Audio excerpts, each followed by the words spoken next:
anywhere else except in the home of the African National Congress. This is the centenary of our movement.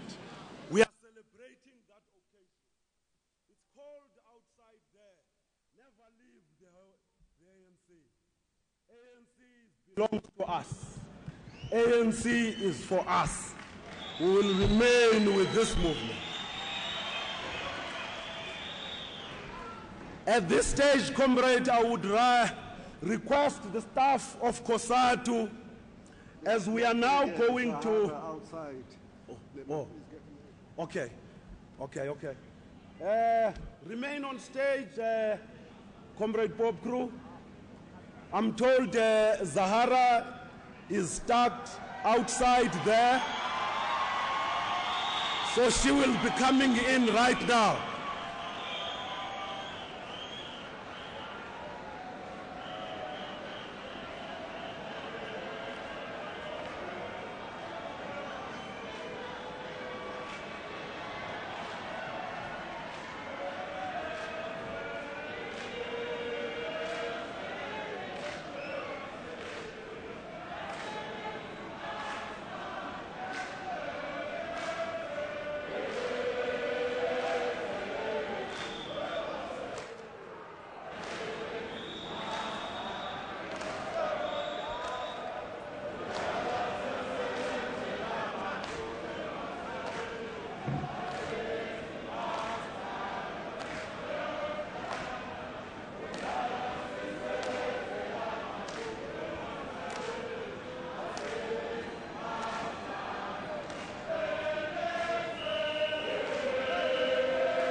Amanda. Comrades, what is going to follow now is the roll call of all of our leaders, workers, and everybody who departed during this term of office. We shall be reading that roll call, and the staff of Cosatu will display the names on the screen, and Zahara and Bob Choir will sing for us once more one of the founding songs when our liberation movement was founded in 1912, Lizalise Itingalako, the song that was composed by Reverend Tio Soka.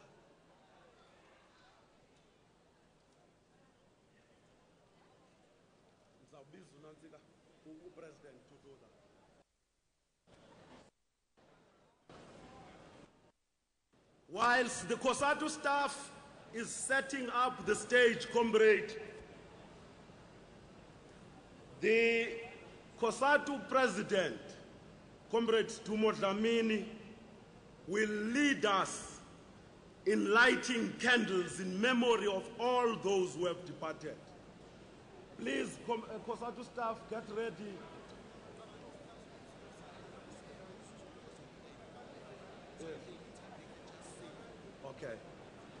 Okay, comrade, I'm told you can continue with singing revolutionary songs whilst we are getting our things in order.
Hello.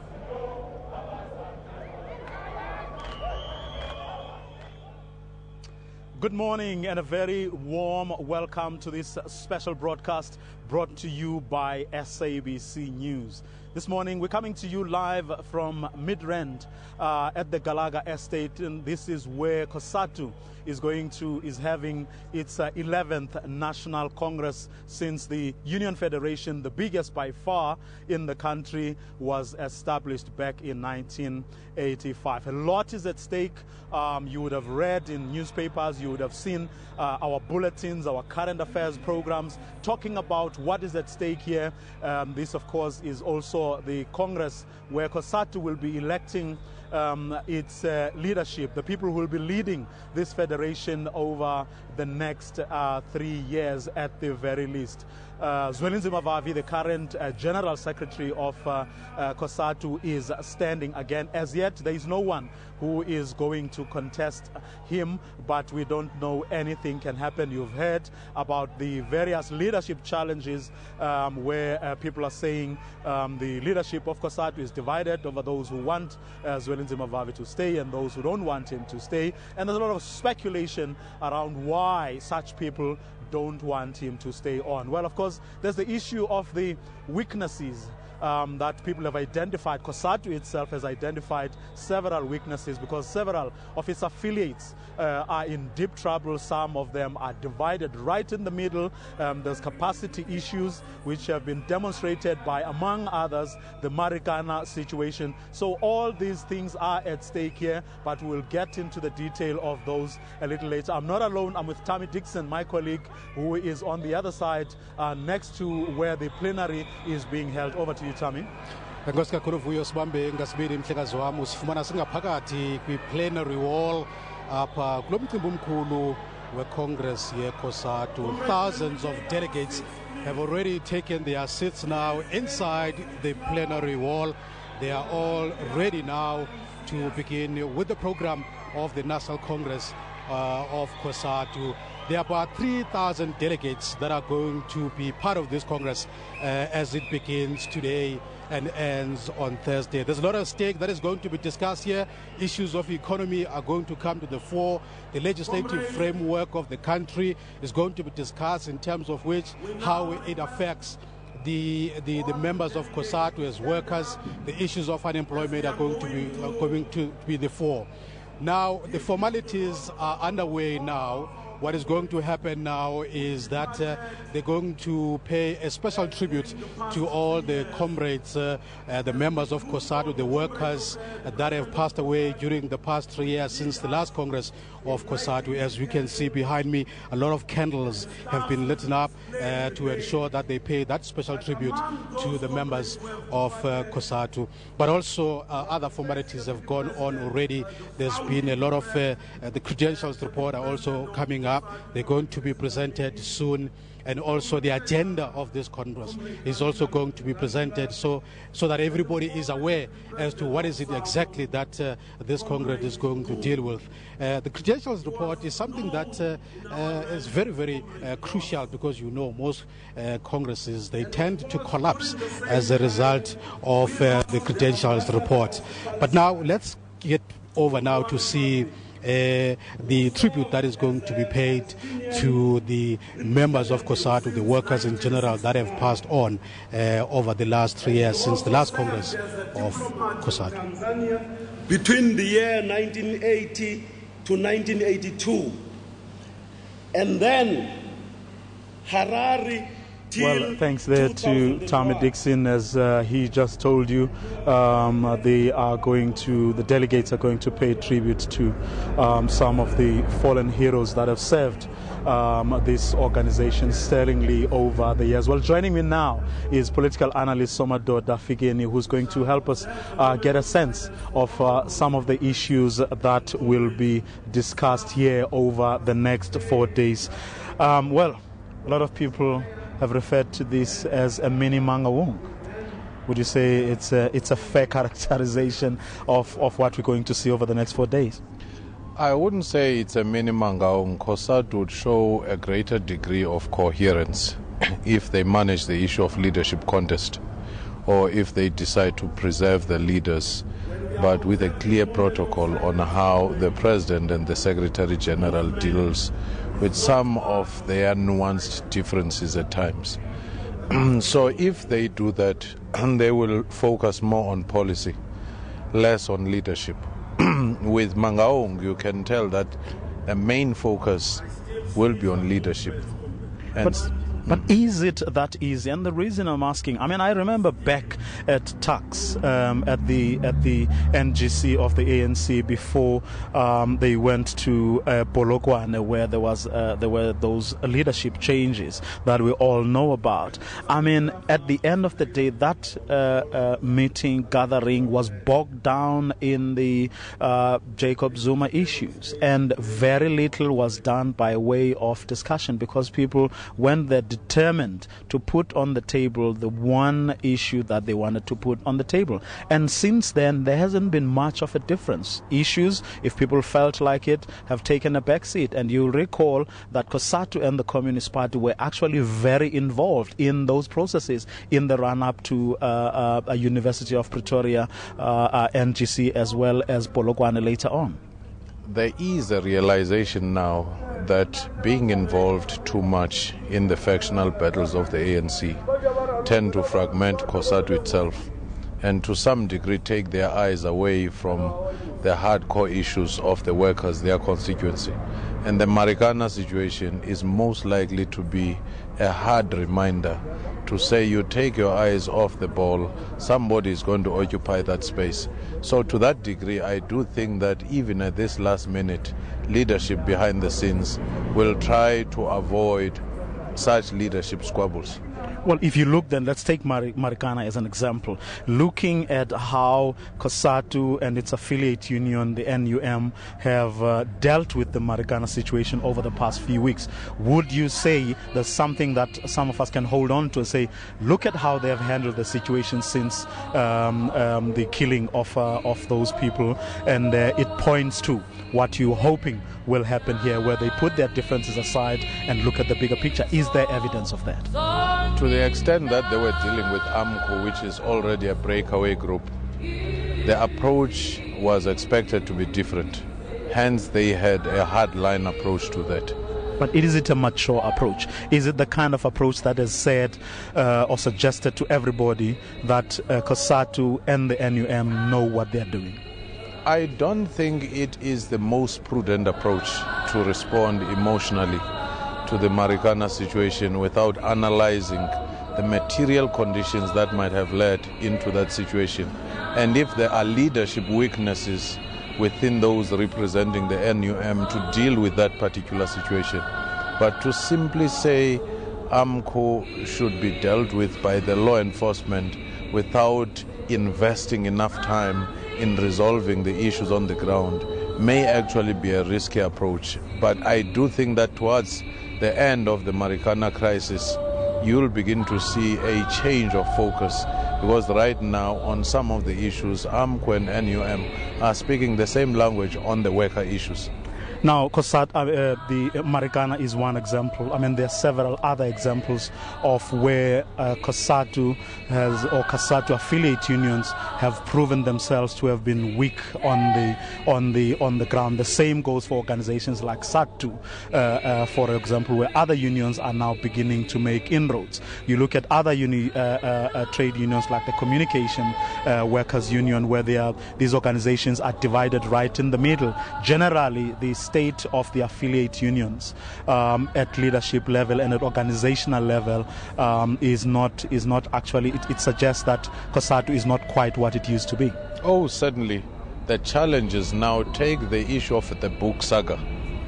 If you had a stronger SATU base in that area, they would have long raised this issue forcefully and force the government, force Cosatu to attend to the issue of books not being delivered.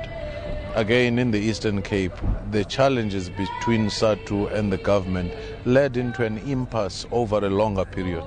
That in itself points towards some of the weaknesses and sometimes even fragmentation within the affiliate unions, as you saw going to the NUM conference, going to Cosatu conference.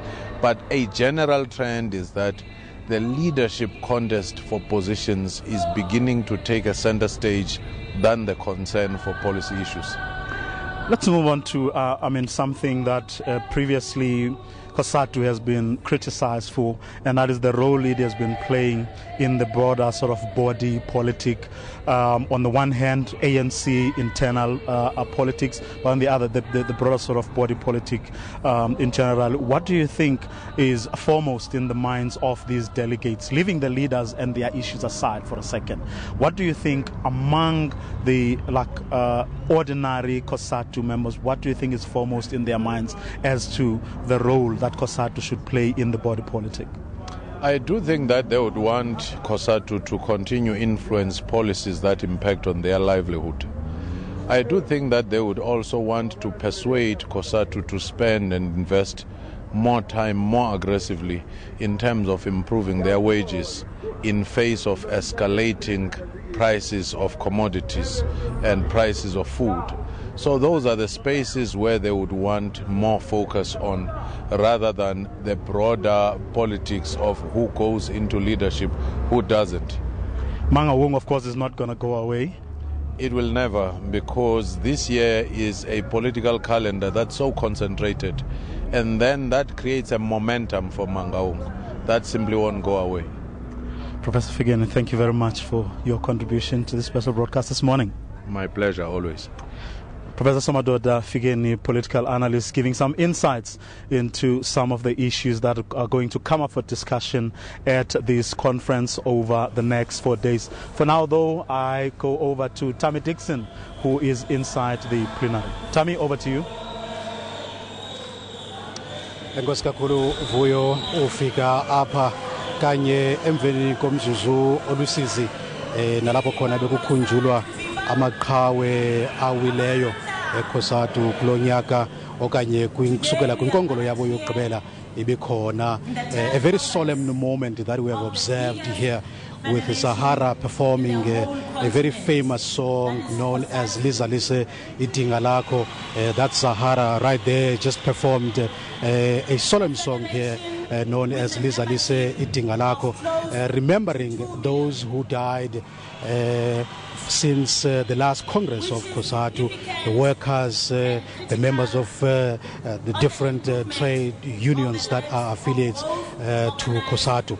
Now, what is going to happen now, they're going to see a video that summarizes all the issues that were discussed during the last Congress of Cosatu, and to remind themselves about that which they agreed upon, and to see whether they've been able to finalize and realize the resolutions that they took way back in 2009. And thereafter, we will see again the presentation of the credentials report to confirm exactly as to who is it exactly who is here.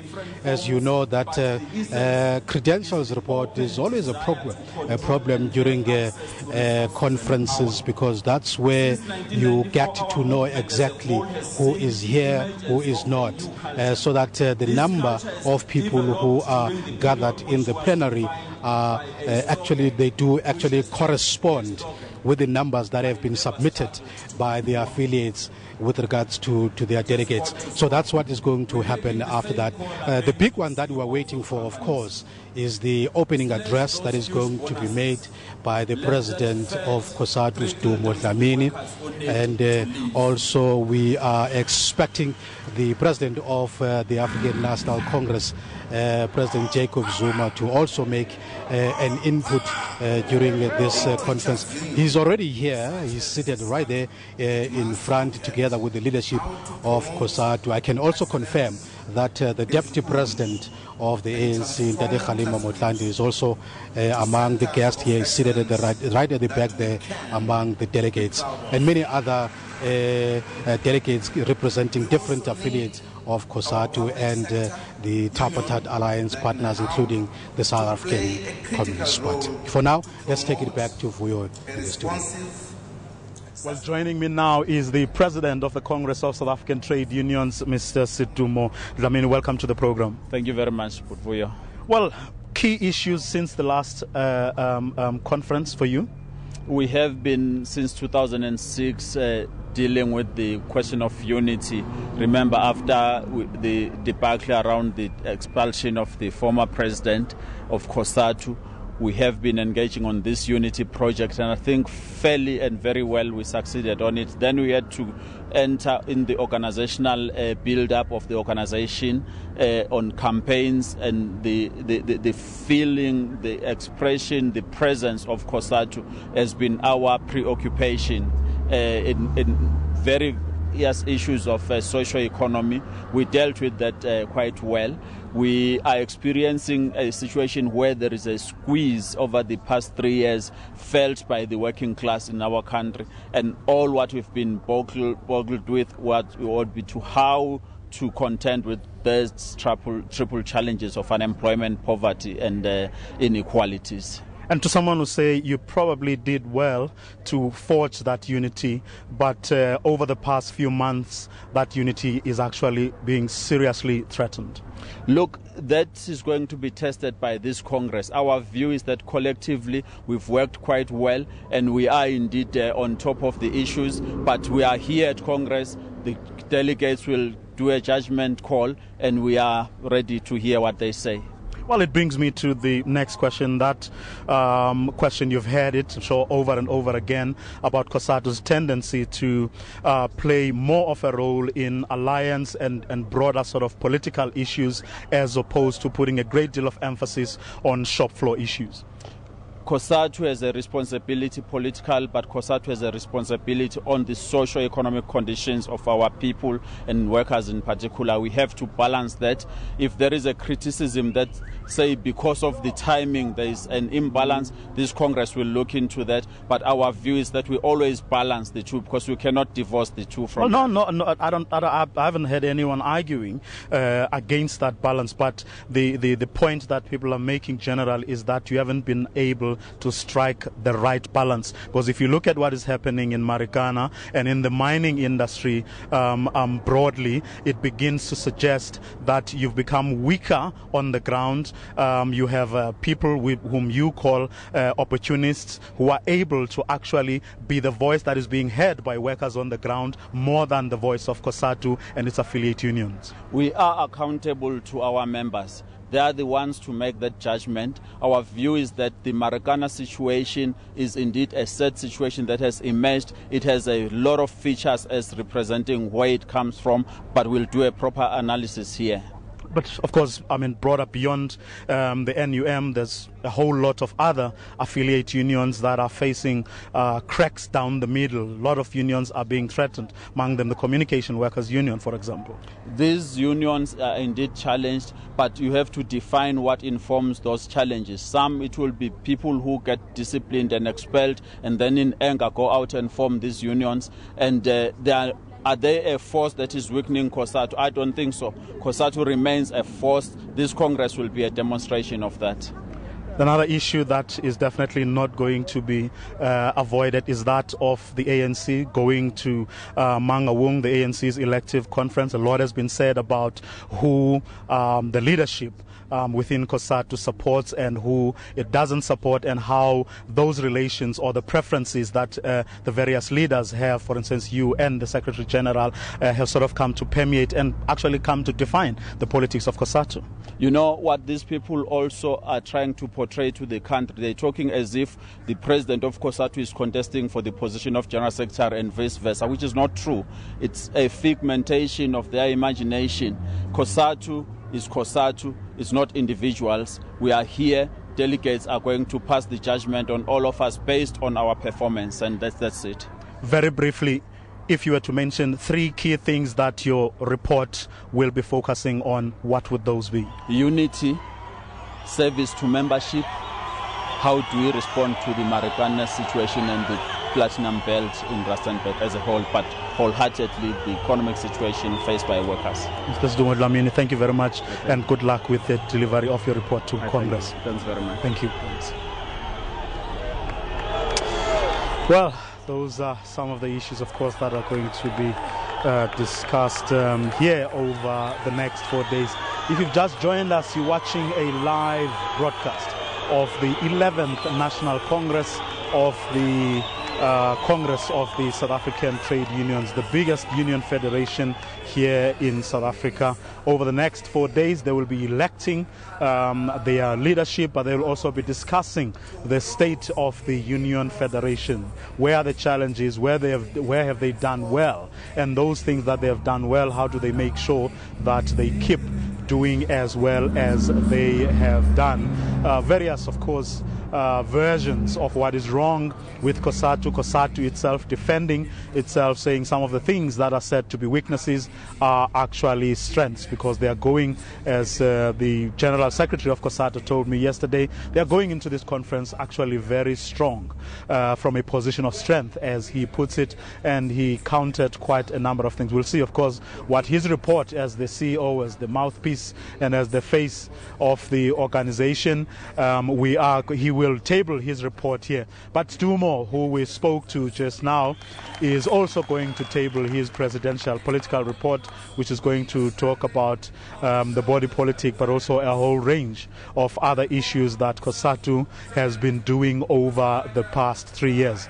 Both leaders confident that indeed they are coming to this conference buoyed, bolstered, strengthened, you name it. They seem to have a very positive attitude, insisting that what we've been writing, what we've been saying on our current affairs and bulletin programs is actually not a true reflection of the state of the organization. We'll see, of course, what the members will be saying over the next 4 days. You're watching a live broadcast of Cosatu's Congress, coming to you live from Midrand here in Johannesburg. But it's over to Tammy now, my colleague who's working with me on this particular broadcast. Tammy, it's over to you. Yeah, we can't do it there. Agafuni, it's gonna be.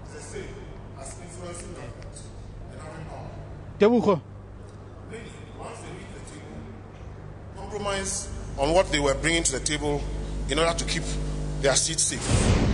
To launch a campaign to educate and mobilize our members and society at large in defending and supporting the implementation of the NHI. There should be consultation rather than the implementation, because we do support the NESI strategy, but we felt that we need more consultation on that strategy. We want to highlight the unbecoming conduct of FEDUSA in the current engagements of the labor brokers. We therefore believe that the Cosatu leadership should approach the leadership of FEDUSA as soon as possible to address their unbecoming conduct of having to sign an agreement with employers whilst labor is supposed to present a common position on the issue of labor brokers. What change are you making? What mark have you put down for your children? What do you want to be remembered for? People, let's put our hands together and bring change. We can solve this only if we join, we participate to empower women so that government can begin to have processes to rescue the younger girls from this business. I plead, President, to all men and women, those of my age, who can no longer be clients in the service, to stand up and say, we support this solution. Thank you very much. Regulate, and we don't say regulate something that does not exist. We say regulate something that is there. Control it. The same workers that are here, Comrade President, all of these comrades that are inside this hall are beneficiaries of the same thing. We call for the elimination of the practice of labor brokering. We have adopted a number of resolutions on decent employment and working conditions that have implications for our labor laws. To that end, we commit to a program to realize the aspirations of the 10th Congress to tighten the labor law to protect workers. We'll spare neither effort nor energy to achieve the resolutions of this Congress as we march towards our 30th anniversary in 2015.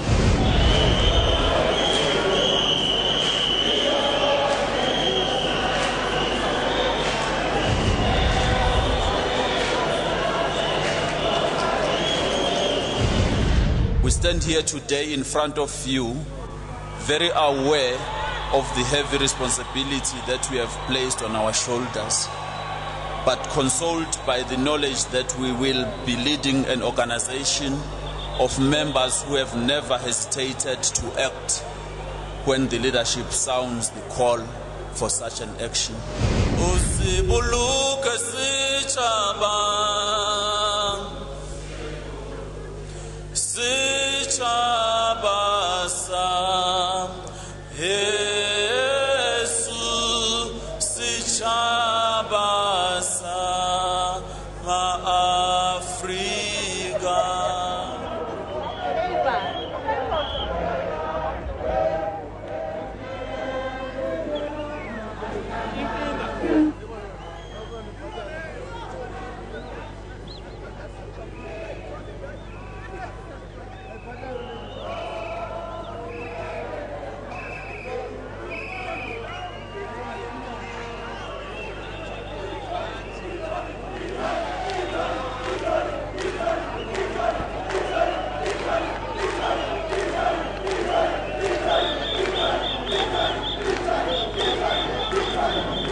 Because user I'm a freeway.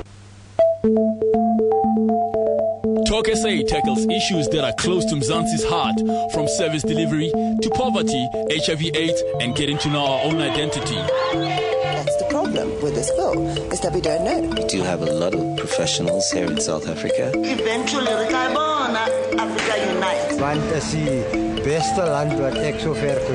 We journey across South Africa to celebrate activities that bring us together, speak to the youth about things that make them proud to be South African, while we cry, laugh, and then about ourselves. Hell of swag we have on. Proud to be an African.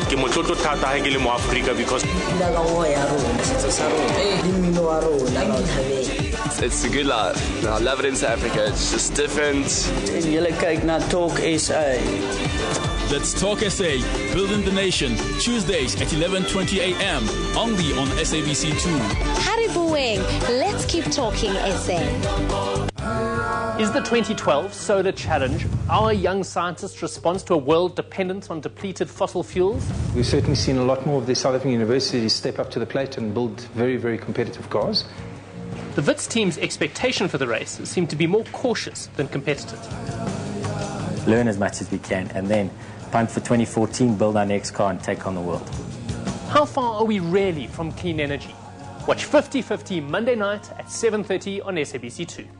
Wake up to an all-new look, feel and figure with Morning Live. South Africa are in for a brand new treat. It's new, it's fresh, it's different. Additional members have joined the team.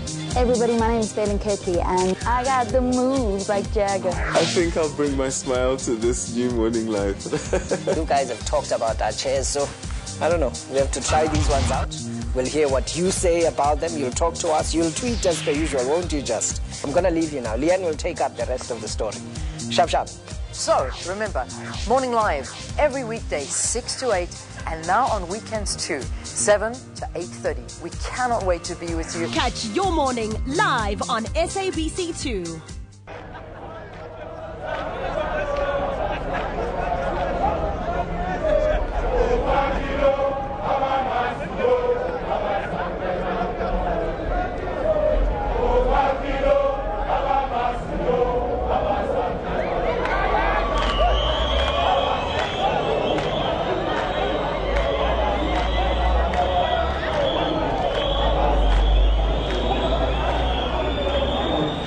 All right, you're welcome again inside the plenary session in the 11th Congress of Cosatu. And as as they get ready now to hear the speeches, the opening speeches of the president of Cosatu. But there's quite some other things that are going on right now. One is that, as you can see, all of them, they are seated down. Some others are singing and so on. They are actually watching a video now, which is a summary of the previous Congress and all the resolutions that were tabled then, and also the inputs that were made by different affiliations during that Congress. And now they are looking as to whether they've been able to achieve some of the things that they have set themselves during that Congress. To say that these are the number of things that we have to do in the next 3 years, including issues of labor brokering and so on. And thereafter, we will then have a credentials report being presented. It's taking a bit of time. The program is running very slowly. It's quite a packed program. There's quite a lot of items on the program itself, and it does seem that Cosatu wants to go through all those items on the agenda to ensure that everybody is covered before they get to the main point of the opening of this Congress, which is the speech by the president of Cosatu, Mr. Stumo Dlamini, as well as the speech by the president of the ANC and the president of the Republic, Mr. Jacob Zuma. That's what is happening for now, and we're going to cross back to Vuyo, and we'll update you a little bit later.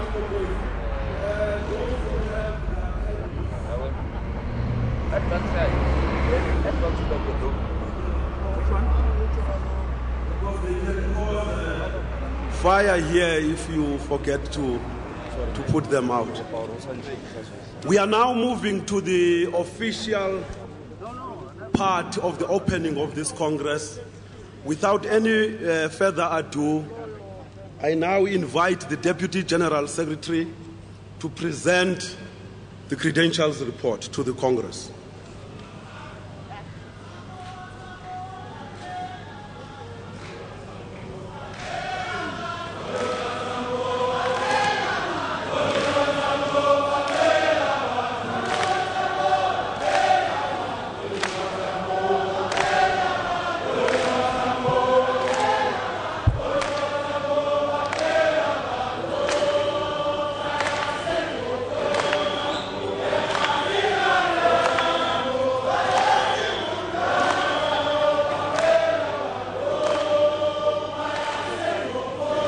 Amandla.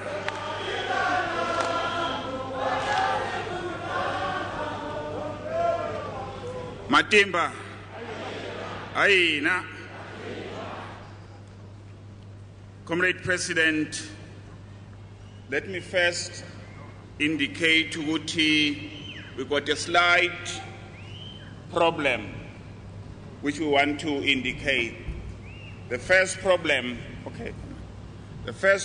is around the sittings, which we are trying to solve it out in relations to Pope Crew and the unions behind Pope Crew.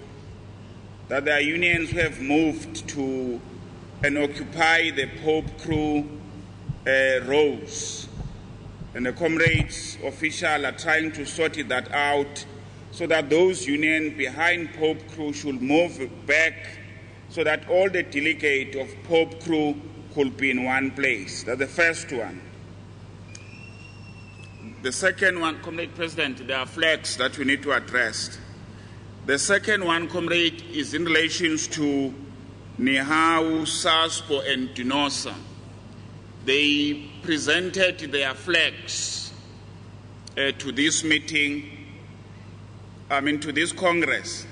But between the hanging of the flags, they disappear. Maybe they are so beautiful that somebody decided to take home. We are trying to sort it out, Comrade Nihau, Saspo, and Dinosa.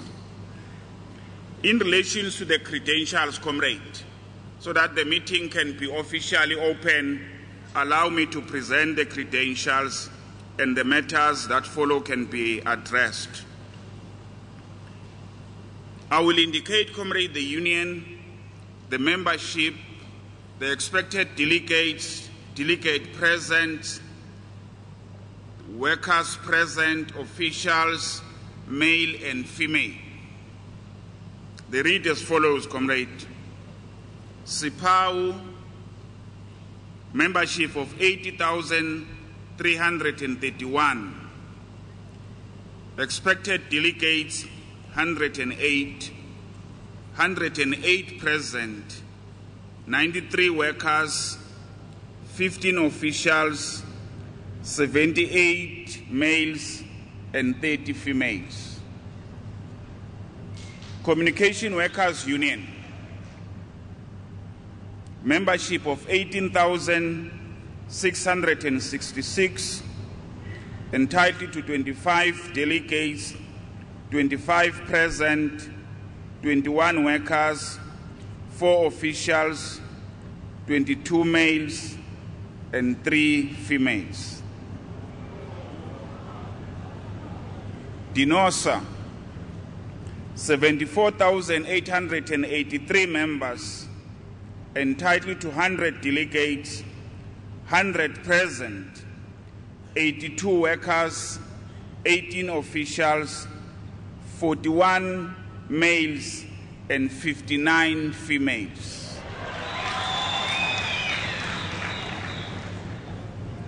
FAU, 126,930 members, 170 expected delegates, 167 present, 137 workers, 30 officials, 109 males and 58 females.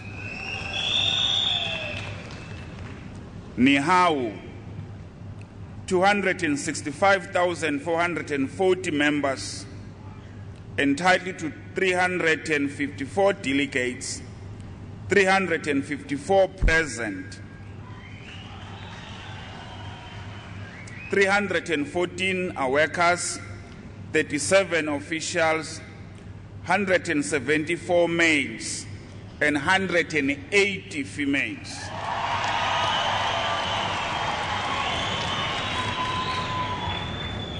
NUM, 310,000 members.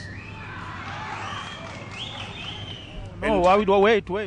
14 delegates, 414 present, 385 workers, 13 officials, 314 males, and 87 females.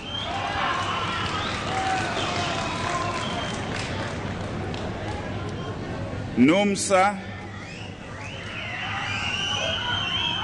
membership of 291,025, entitled to 388 delegates, 388 present, 342 workers, 46 official, 297 males, and 91 females.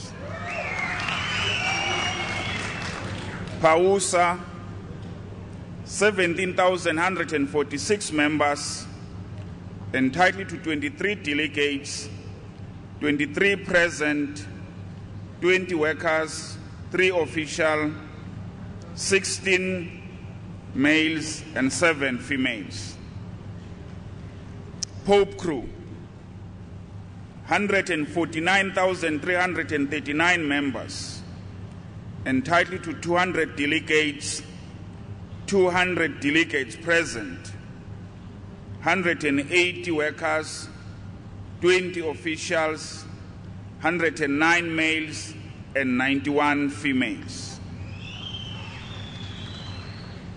SACAU, 120,355 members, entitled to 161 present, 89 workers, 33 officials, 89 males, 89 males, and 72 females.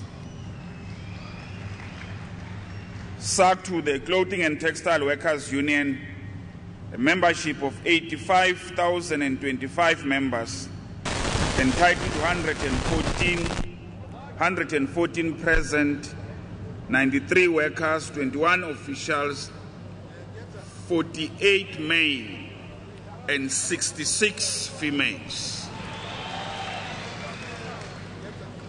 SATNU, 8,655 members, entitled to 12 delegates, 12 presents, all 12 are workers, 7 males and 5 females. SACTU, the Democratic Teachers Union, with a membership of 252,907 members, entitled to 338 delegates, 338 present, 307 workers, 31 officials, 181 males, and 157 females. The South African Football Players Union, with a membership of 593, entitled to 1 delegate and 4 observers, 1 delegate and 4 observers present, 33 workers, 2 officials, all are males. SAMA, and 7,759 members, entitled to 11 delegates, 11 present, 9 workers, 2 officials, 5 male and 6 females. SAMU, membership of 161,490, entitled to 216 present, 181 workers, 35 officials, 127 males and 89 females. SASAU, 7,074 members, entitled to 10 delegates, 10 present, 9 workers, 1 official, 7 males and 3 females. SASPO, 66,224 members, entitled to 82 present, 67 workers, 15 officials, 53 males and 29 females. SATAU, 159,626 members, entitled to 203 present. SATAU, we don't have the breakdown of workers and officials, but 130 of those delegates are male and 79 are females.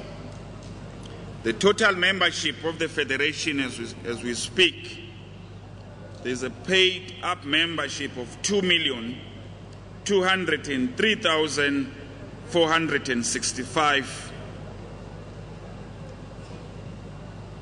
The delegate expected to this Congress are 2,934 delegates. We're going to get the total figure of those present. Secondly, Comrade President, we want to indicate that all unions are in good standing except PAUSA. In other words, PAUSA will have all the right to speak, but they will not exercise the vote to move motions or to vote. Those are the delegates, Comrade President, for the Congress, and the Congress do correct. Amandla.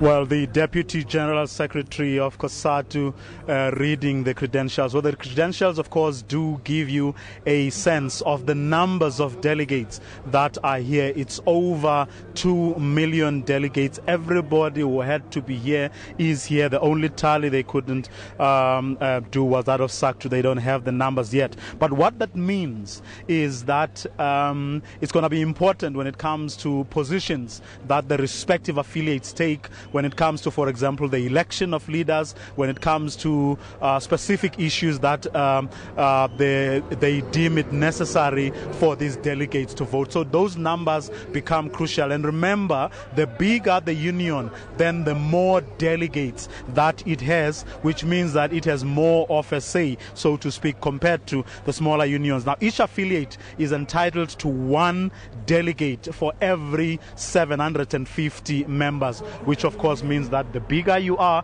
then the more delegates you are going to have. But over the years, if you go back to, for example, 1991, when Cosatu had something like 120, just over like 121, it has grown, one would say, phenomenally over the years, when you look at over 2 million, which is where it is standing right now. But the more established and older unions continue to be big, and you can of course see that the smaller unions are still battling to increase membership, which perhaps speaks also to the state of employment, or shall we say unemployment, in the country. But yes, the significance of that of those credentials being that it determines who is going to have more voices than who over the next 4 days. You're watching a live broadcast of the Cosatu's 11th National Congress of the Congress of South African Trade Unions. Let's go back inside to have a look at what is going on right now.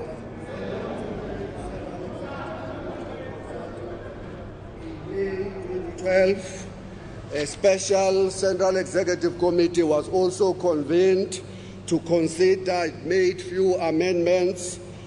And thirdly, a representative leadership meeting of the Federation happened last week, and again it made some further suggestions about how we should change the agenda. So we want to propose the agenda as follows at the back of your book, any book. Well, inkosi kakhulu siphinde sikwamkele apha ngaphakathi eholweni where the Congress of Cosatu is underway, and the General Secretary of Cosatu now is about to present the agenda to the delegates to endorse the agenda, so that all of them are aware as to what is it exactly that they will be dealing with here over the next 4 days. But with me now is the Secretary General of the ruling party, the ANC, the senior partner in the tripartite alliance with Cosatu and the SACP. We just want to get a sense of what the ANC is feeling about this Congress and its expectations as well. Thank you very much for joining us. Now, this Congress, what are the ANC's expectations of this Congress of Cosatu? The first expectation is that Cosatu will come out of this conference more united.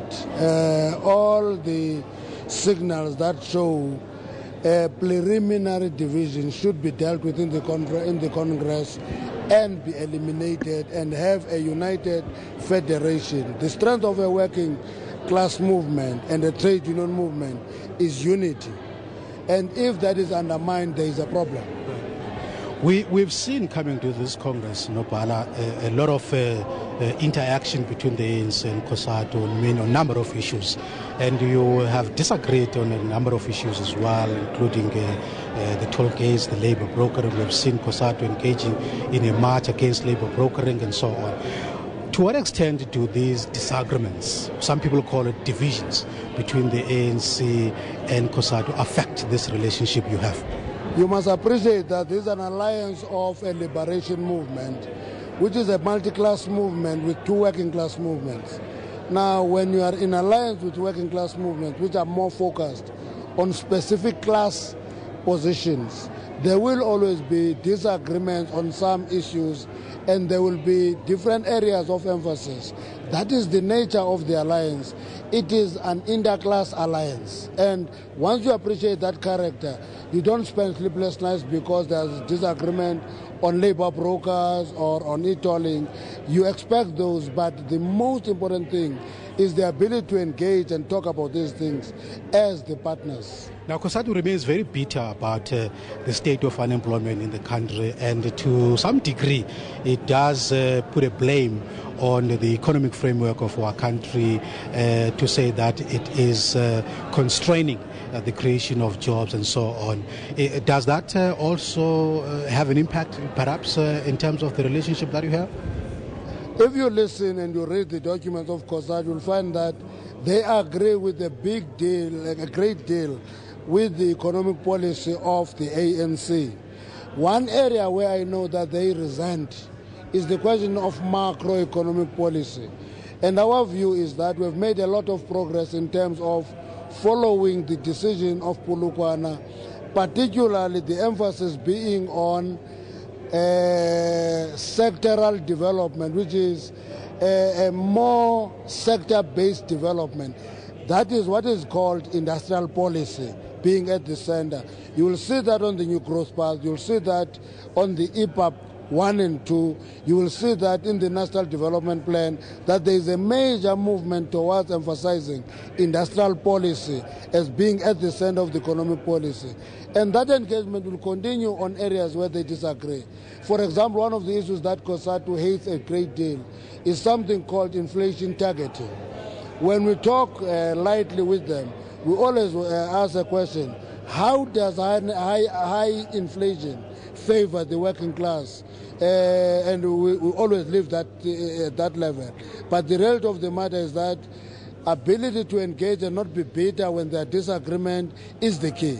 How do you respond to criticisms that Cosatu has been sucked by the ructions that are happening within the ANC as it goes to its National Congress in Mangaung, which threatens the very existence of the affiliates of Cosatu, because now they are positioning themselves, they are supporting some leaders within the ANC and so on, to some extent impacting on what Cosatu is supposed to do, that is to serve its own members. What would you say to that?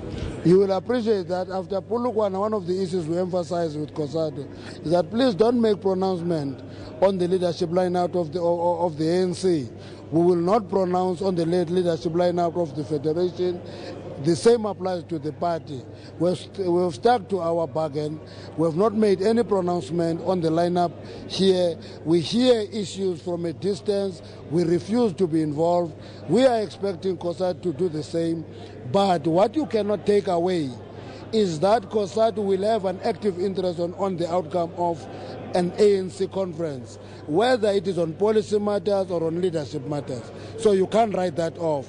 All that is important is for them to manage that interest in a particular way so that they don't get sucked into the divisions that may be characteristically be ANC divisions.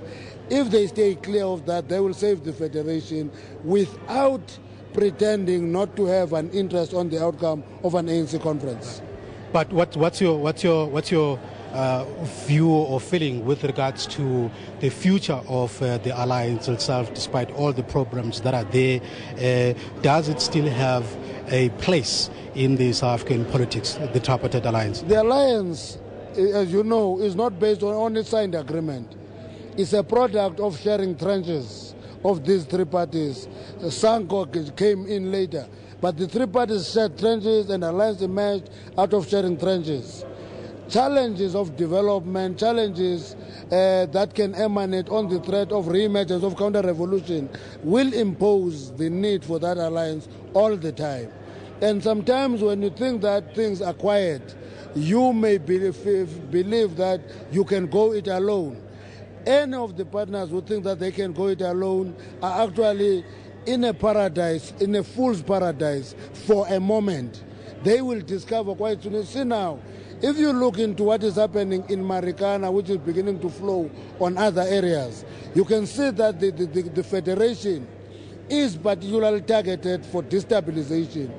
Obviously, if it is going to survive, the alliances must rally around it and try to play a role of strengthening the federation as much as possible. Otherwise, we can wait and say it is about Cosatu, it's not us, it is the NUM, it's not us. Once they finish with them, they will come to us. That is the soft underbelly of the alliance that they are hitting now. And the alliance must wake up. But your critics say you've been conspicuous by your absence during the tragedy that happened in Marikana. You have not been there as the ANC, you have not been there as the SSP. Even Cosatu itself, you allowed the problem to face NUM all by itself. No, not unless people don't know the ANC or they expected a Mandashe to be in Marikana. If they expect the ANC to be in Marikana, the ANC has always been there. It is there today. It is there every day, ranging from national leaders of the ANC to provincial leaders to actual local leaders and regional leaders. So you dispute that there's been a leadership vacuum in the tragedy that has happened in Marikana? There has been no vacuum. What we consciously did was to avoid going there and go there in a high-profile political intervention, because it would shift the focus from issues which is primarily a conflict between an employer and workers to a political issue. We avoided that consciously. We think it was a correct strategy. It is a correct strategy today, and that it should be dealt with as a conflict in the workplace. All that should happen is for the government to ensure that rules are not broken. Contestation, if there is contestation among unions, is happening within an area where there is law and order. But more important, not to take collective bargaining outside of the house where there are no house rules and bring it back to the house so that there should be house rules and bargaining conventions are honored. Would it not have been avoided? The conflict, the way it has escalated now, would it not have been avoided if you physically, as leaders of the ANC, from the president to the middle structure of the ANC, if you were there physically to occupy the open space that has been left by your absence as leaders of the tripartite alliance? You know, when you are leading society, as the ANC play a prominent role in that regard, you take responsibility for anything. But I can tell you, Tammy, if the ANC jumped into that banquet on day one, we would have a different debate here. Why is the ANC and the state getting into an industrial relation conflict so early? Are they politicizing that space? And today we'll be talking of a blame placed on the ANC and the government for interfering in an industrial relation conflict. And to me, I think it is a different problem to say it is an industrial relation area, give the industrial relation framework space to resolve industrial relation issues. That's why even now, our emphasis is not to go there and take over, is to say environment must be created for parties there to find a solution, because it can only be lasting if those parties are there. With this being the Congress year of the ANC, the elective Congress, now as they meet here as the delegates of Cosatu, do you think that this coming Congress of the ANC in December is going to have an impact on the deliberations in here? Because some people have said that this is going to be a proxy for the leadership battle that is going to happen within the ANC in Mangaung. No, I think when you say it's a proxy for Mangaung, that's an exaggeration to the superlative degree. It's exaggeration. But the fact that many of these workers in here are ANC members in their own right, they're active in branches, they will not divide themselves into workers and shop stewards as opposed to being members of the ANC. There are quite a number of active ANC members here. Branch leaders, regional leaders, and even provincial leaders are in this conference. So that impact on how people think and how they react to things will impact on the individual delegates in the Congress of Cosatu. Thank you very much for your time. Engos. Well, that was the Secretary General of the African National Congress, the ruling party in South Africa, giving their take as the ruling party with regards to the Congress of Cosatu as it begins here in Kalaka. Well, inside the plenary wall, you can see the delegates patiently waiting for the opening addresses that will be made by both the president of Cosatu, Mr. Zuma, as well as the president of the ANC and the president of the Republic, Mr. Jacob Zuma. What they are doing now, as the general secretary of Cosatu is on the podium there, Zolenze Mavavi, they are dealing with the agenda, trying to explain to the delegates that which they will be dealing with here in this Congress, so that everybody is on the same page about the issues that will be dealt with over the next 4 days. All right, let's take it back now to Vuyo. We've got many other business that are much more serious to consider of substance than to get stuck in procedural problems which are very simple to resolve, as the consensus is of every affiliate that has spoken thus far. We propose the following: that on any of the books 1 to 10 at the back of that book, there is a draft agenda that is recommended by the CEC. We propose that that agenda be adopted with the following 2 amendments. Number 1, that the item confirmation of agenda be moved before the item called adoption of minutes. Number 2, that we add an item called adoption of the rules of Congress. The other matters are matters that can be fed into any of the issues of the agenda. In summary, Press, the agenda as at any of the back of the books be adopted with 2 amendments. The confirmation of the agenda be moved before adoption of minutes, and an additional item be added thereafter called adoption of Congress rules. That is what we move. NUM?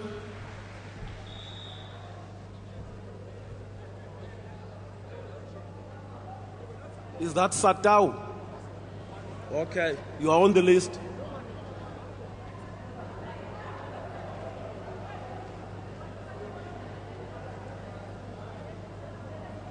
Anywhere? Covered. Nihau? Well, you've been watching delegates there talking to the agenda that needs to be adopted. The last delegate you saw there was talking about, was proposing, in fact, that the agenda be adopted, but with, as he said, a couple of amendments. So the various unions are being given a chance to state their positions on the adoption of that agenda. That agenda, of course, is critical, because often what happens in these sorts of gatherings is that somewhere in the agenda someone knows where they are going to sneak in, if you like, whatever position that they may have on a particular issue or on something that they think that the Congress should adopt, or maybe should be lenient towards, or speak a lot about, and so on. So whenever people talk about the agenda, you do get a sense of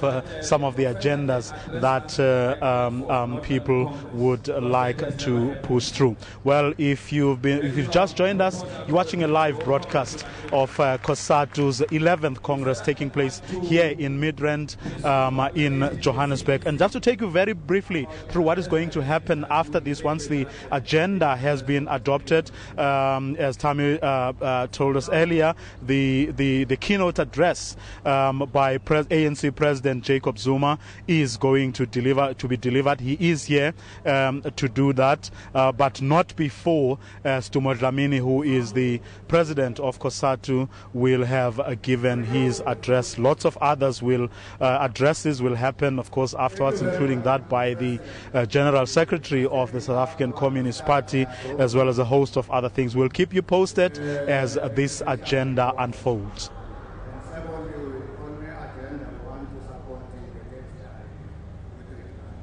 Lastly, we want to raise the very same problem that has been raised in this. We have occupied the seat of the guest here. We would like as well if the Cosatu administration can come and sort to Satau here at City. Satau, can you hold? I see the flag of Sakau up. I don't know what's the problem. Is it... was it a technical fault? Okay, technical error. Continue. I am true, Comrade President.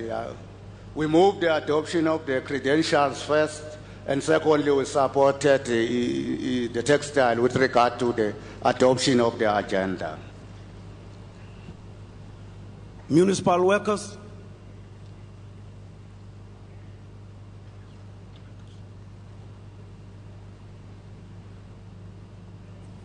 Thanks, President. We're thinking that we supporting the confirmation of agenda with the proviso that the proposals from NEHAWU, we do agree in terms of the WFTU addressing us immediately after I took. But we not agree with NEHAWU when it comes to Professor Somatatu.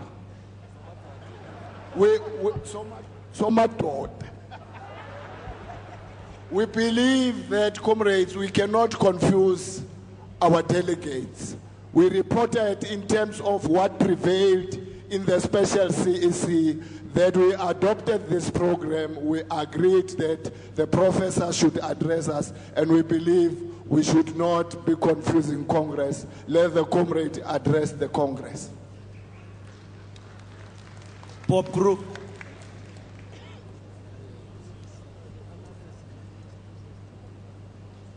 You will follow communication after Bob Group. No, Comrade President, we just wanted to second what NEHAWU have raised with regard to the realignment of the whole agenda. Thank you very much. Communication workers?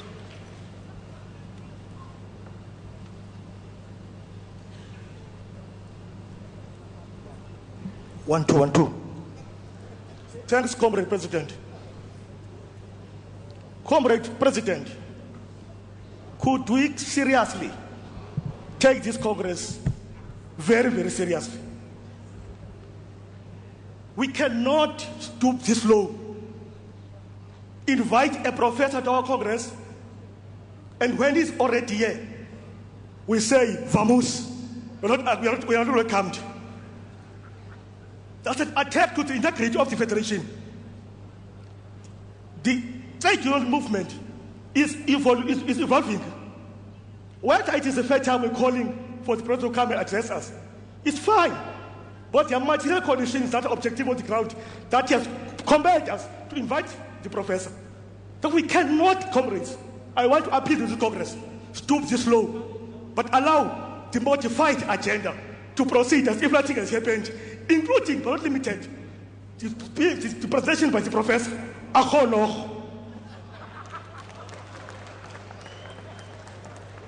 South African Democratic Teachers.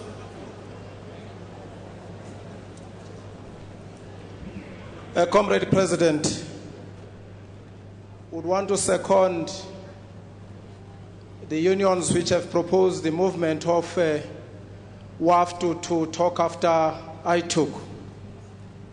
Whilst we have various views as affiliates, we want to appeal to those unions and those who are seconding the movement of the professor that let's not waste our time. Let's just allow, because we have seen that this matter has been seconded, and again there is a counter view which has been seconded. We then want to appeal the proposals and those who have seconded, and those who are countering to accept that let's just move as agenda as agreed and just take what has been raised by Cosatu as amendment to the agenda, and therefore we move.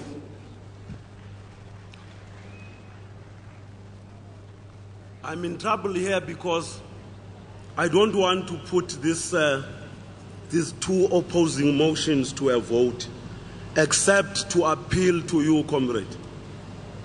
that let's find one another. Heavens are not going to fall on us if we bend backwards for the sake of progress. That's the plea I'm making. Let's not put this matter on the agenda. Let's allow that professor to come and talk to us. If you don't, just close your ears. If you don't want to hear what he says. And it's better that way, comrades. Other than prolonging the debate on this matter and therefore delay the work of the Congress. That's the appeal. Numsa, Sakau also noted, and Nehau. Numsa, Sakau, Nehau. Comrade President, what's that? Dinosa. Can I talk, President? Yes. President, I just want to, because we are now discussing the confirmation of the agenda. 11th Congress. And I remembered that the DGS presented the credentials. And I'm trying to recall whether we did have a mover and a seconder of the credentials. Yes, we did, Com. Thank you very much, President. It was Satu and Fau. President, we first want to start by raising a caution that maybe it is not scientific to use terms like heavens are not going to fall when we are raising matters as affiliates. We think that we must be persuaded to change our views, but using terms like heavens are not going to fall is not scientific. Okay, apology accepted on that, Numsa. Thank you very much, President.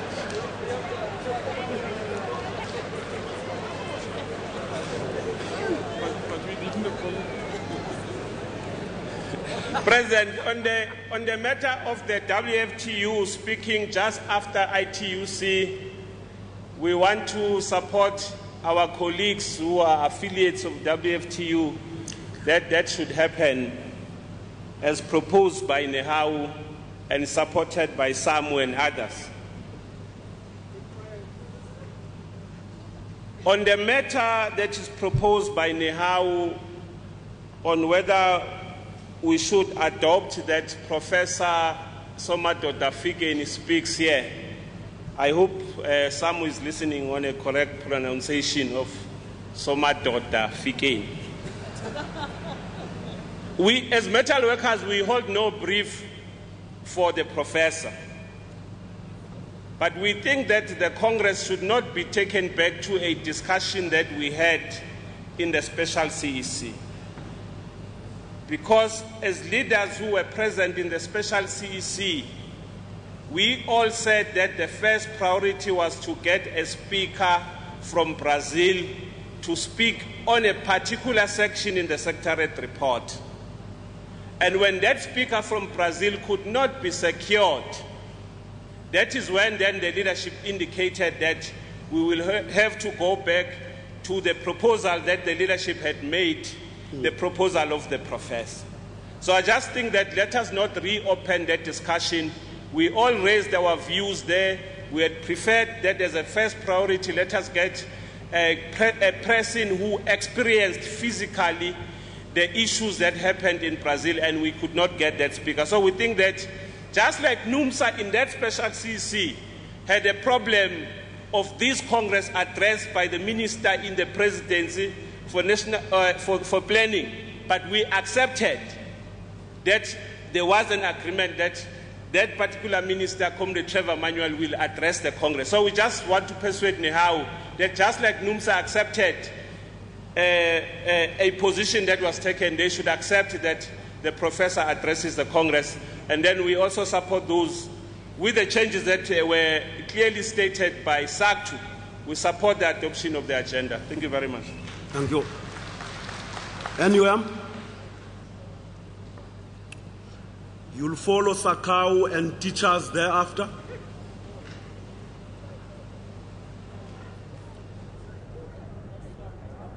Well, there you have it, a bit of an explanation and perhaps a critical context to the argument we are seeing there unfolding. Cedric Gina from NUMSA actually explaining, giving us that background of what actually happened. So they wanted a speaker from Brazil, and when that speaker could not be secured, then they decided, of course, also telling you that how there were differences, alluding to other issues of how they differed as NUMSA on another speaker, this time the minister in the presidency, Trevor Manuel, who is involved, who's of course responsible for national planning.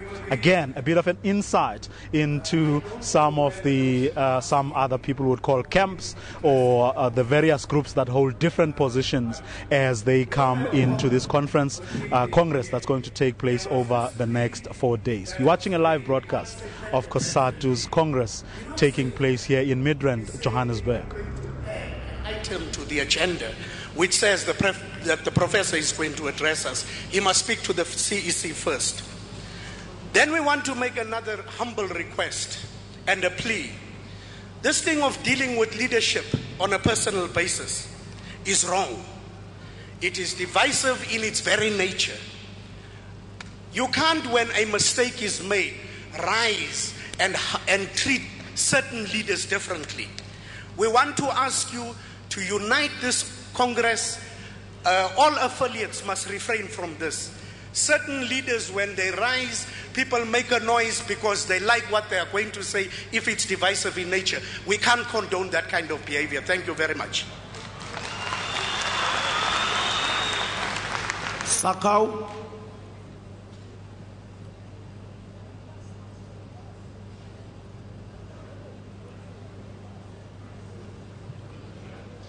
Comrade President, I think as Sakau, we are rising to protect the integrity of the national office bearers of Cosatu. I was part of the Special Central Executive Committee that mandated the comrades. The debate centers around whether we should be able to then, we mandated the office bearers to get the former president of Brazil, Comrade Lula, failure to then get hold of the former president. We then have to then invite the professor.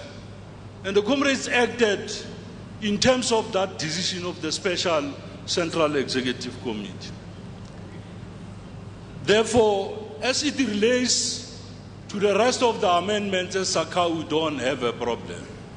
But I think it is important for us to record that we need to then protect the integrity of the comrades, because they never acted on their own. They acted on the basis of what we understood the Central Executive to be the mandate.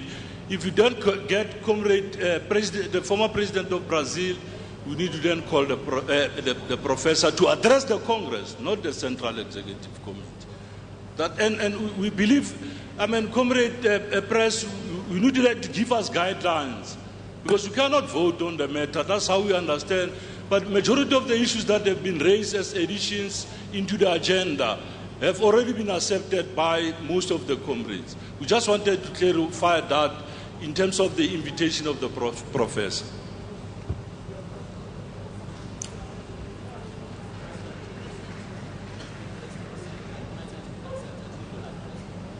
Yeah, there are other affiliates on the list.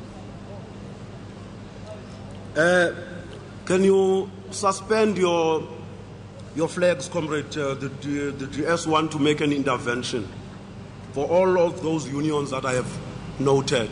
Can they suspend their? We want to play, comrades, with you. We know that you still have lots of energy. It's the opening session of the Congress, and everybody is here. But we are delaying the Congress program unnecessarily. We are delaying unnecessarily. We are not going to go back to the CEC now debating amongst themselves about what is the right and the wrong decision. We have presented this thing here, and I don't want to go to the details of it, comrades. If I have a choice, I will. We are presenting the program here for you to adopt it, and a number of unions have already moved that we should adopt it with the amendment as proposed, some of them by Nihau and other unions. These are the proposals that we will adopt the procedures and rules, or rules and procedures, and that we will lift up the item of the address of the WFTU so that it follows the ITUC address. And the issue of the professor is not agreed. So the unions must drop it, those who are saying it must be removed. Clearly the majority will not support that notion. So we're asking comrades to move on that basis instead of unhelpful discussion. Nihau, clothing and textile after Nihau, and Sipau.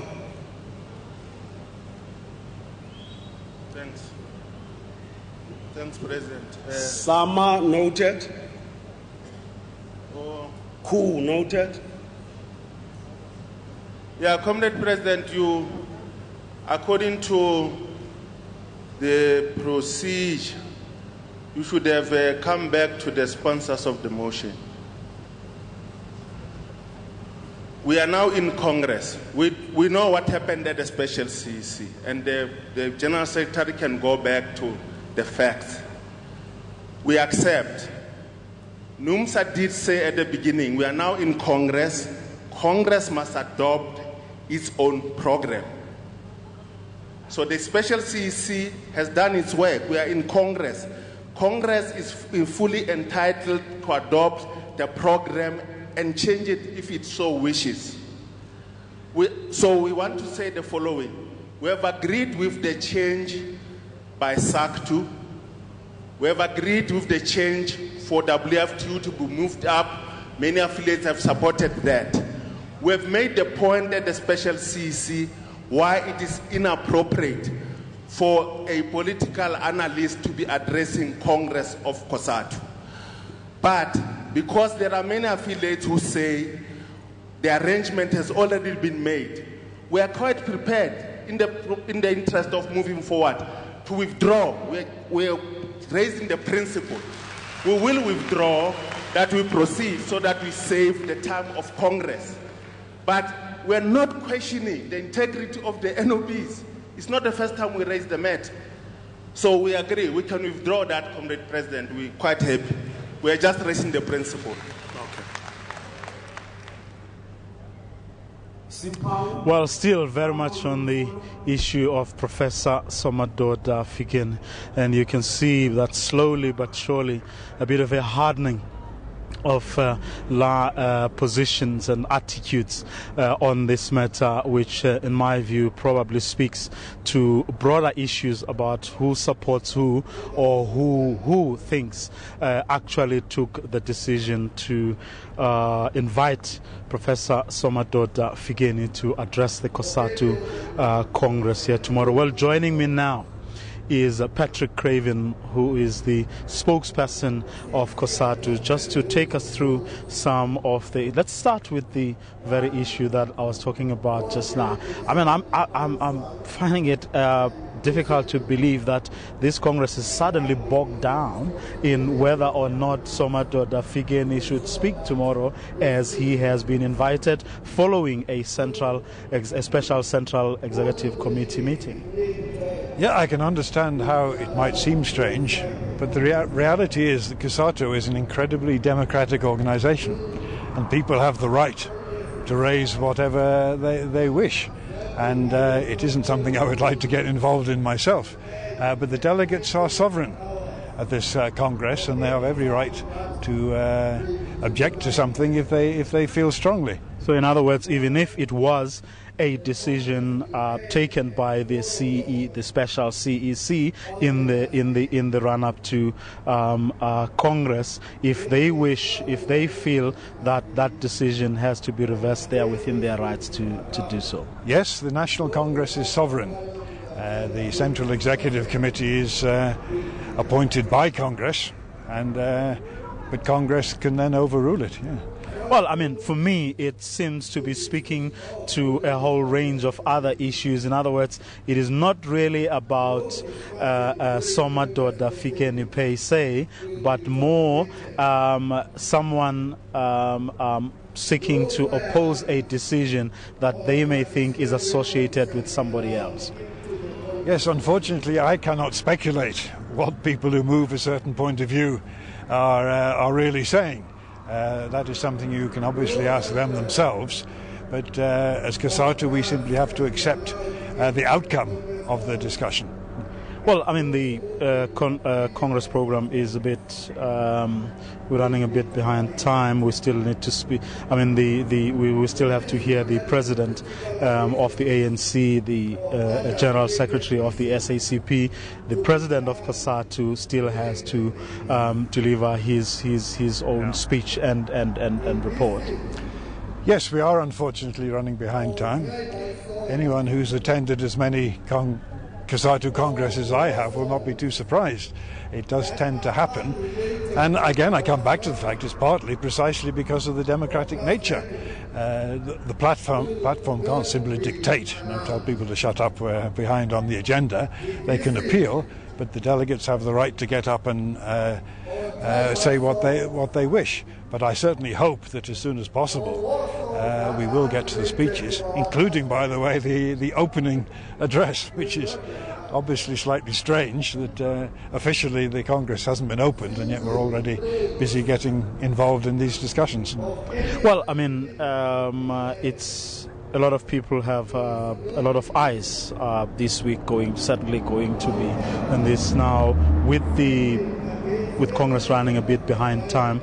But how the organization, logistically and otherwise, everything has gone the way it was supposed to go. Oh yes. Yeah, in other words, whatever delays, these are delays of democracy, so to speak, exactly. And not a reflection on the state of the organization of the Congress itself. That's right. The only other reason was the time it took for the delegates to get through the elaborate security, which is something we need to look at. I mean, took ages simply for people to get through the security, and that's very unfortunate.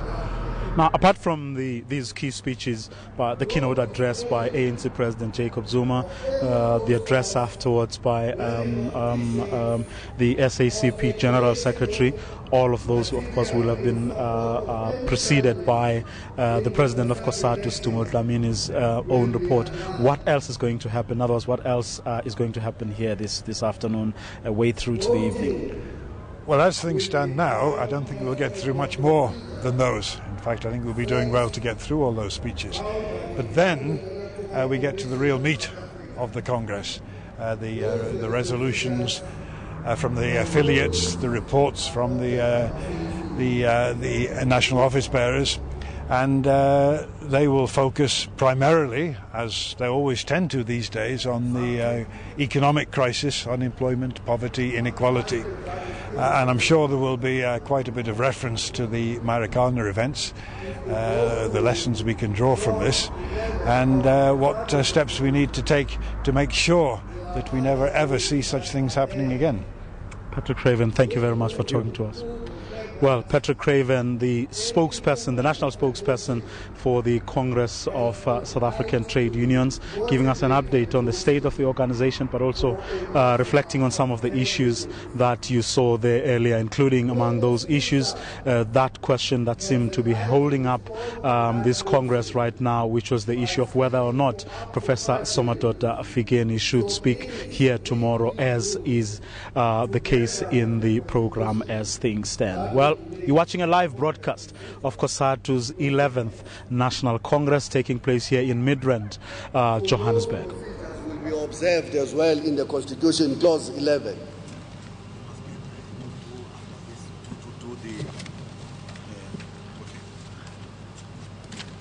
Can I see hands now for movements? Cosatu, I noted clothing and Sipau, Sasboy on the list, NUMSA. Let me write you all so that I not make a mistake. Can you lift up your board so that I put you on the list?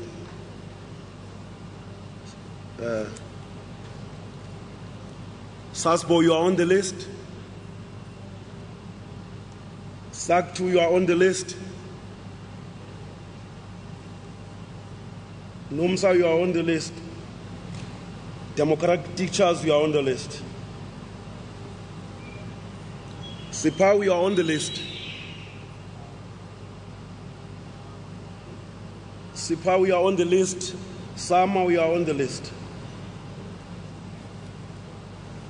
Okay. Continue then.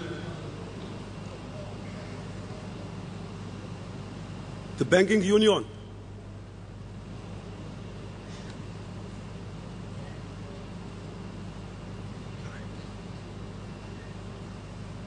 Where are you, Sasbo?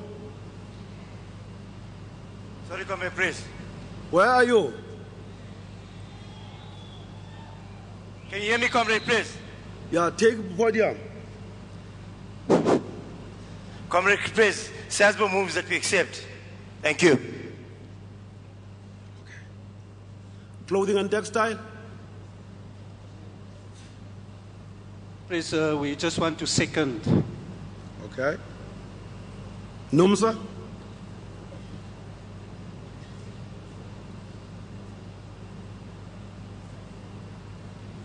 Thank you, President. We are in support of Cosatu and Sasbo. Thank you very much. Thank you. Democratic Teachers Union. Who you follow, after coup it will be Sama. And that will conclude my list. President, in principle, we are in support of the Congress rules. But we wanted to refer the Congress to the third last bullet of the rules. The bullet that refers to the signs that we should not be showing when we do sing during the course of the Congress. It's a slightly problematic and difficult kind of clause that we want the Congress to accept, because we are not sure as to which are those signs that would then denote a premature start of the debate of the leadership of the ANC.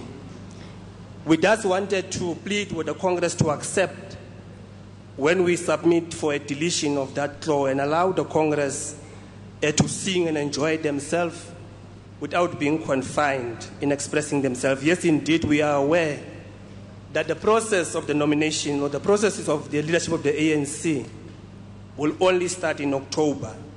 So there should be no fear in the Congress in terms of us messing up the Congress in terms of the songs and us enjoying ourselves to any expression during the Congress.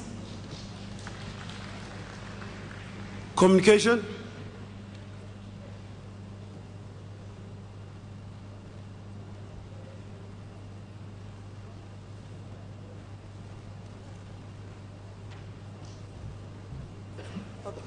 Thanks, President. We are covered by the other unions that were accepting the rules.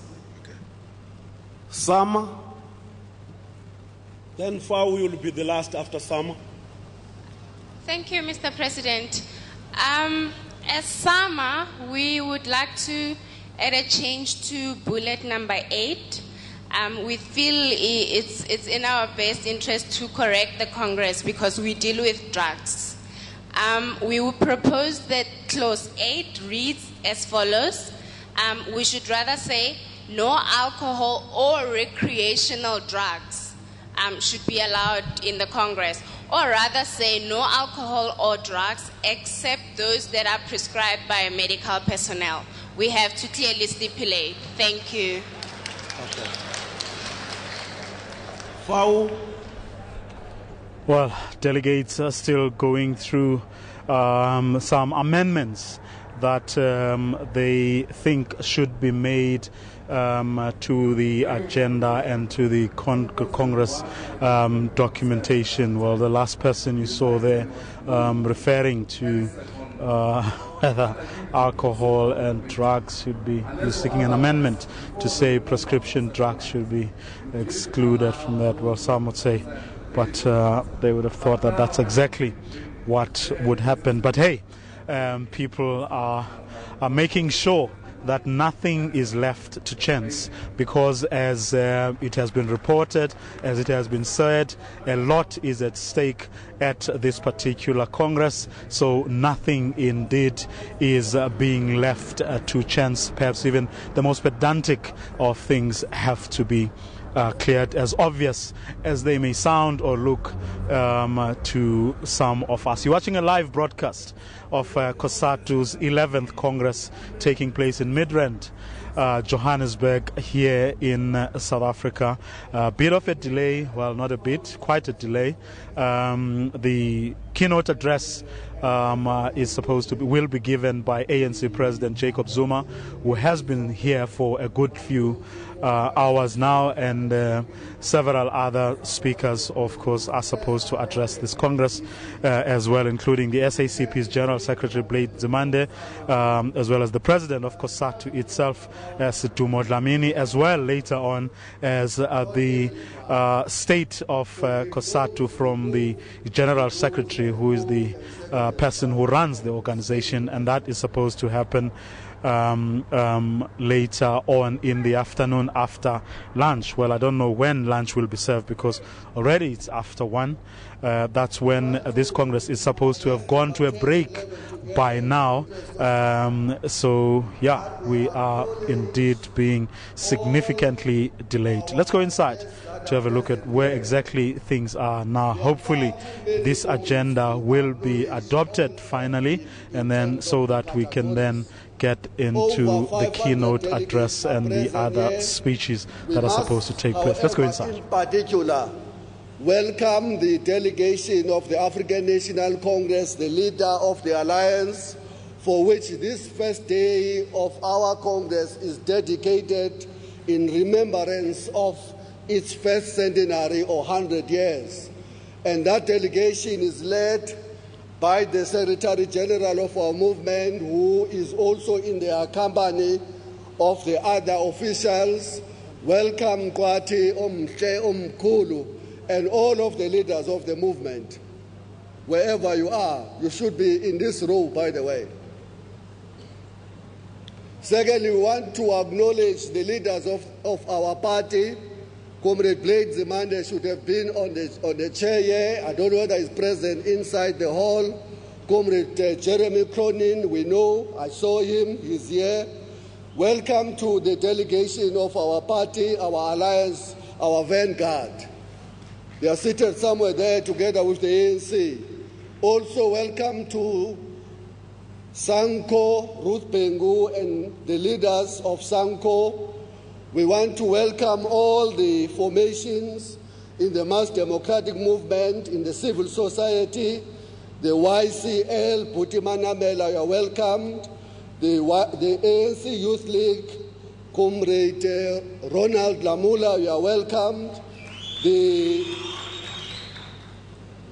President of the Women's League, Comrade N.G. Muchecha, you are also welcomed, and welcome to all of our alliance formations. We want to also welcome the former national office bearers of the Federation.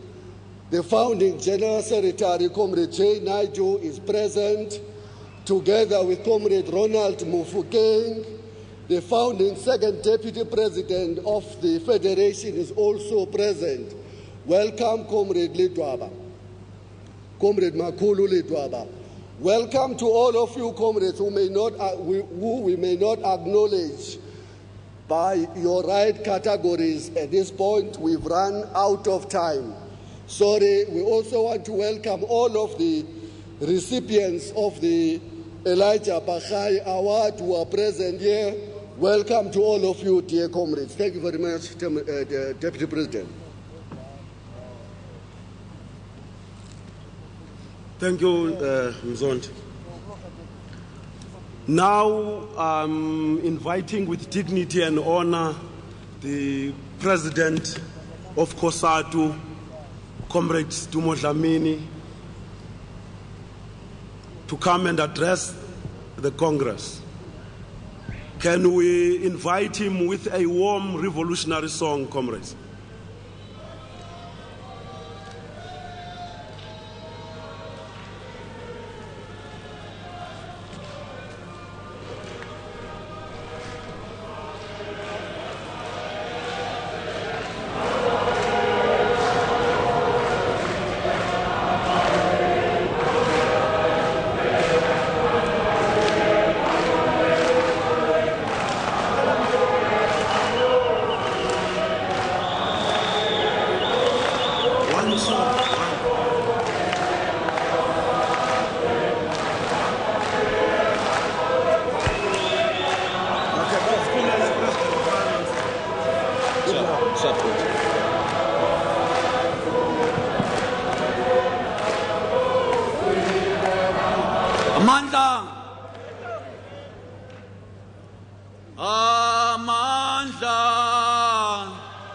Amandla ngawethu webasebenzi lawa amandla ngawethu webasebenzi ilizwe ngelethu webasebenzi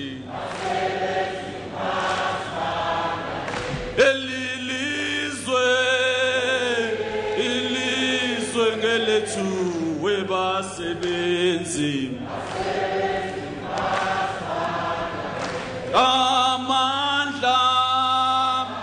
amandla ngawethu webasebenzi kuba kudala sisebenze lamabhulu webasebenzi kuba kudala sisebenze lamabhulu webasebenzi ilizwe ngelethu webasebenzi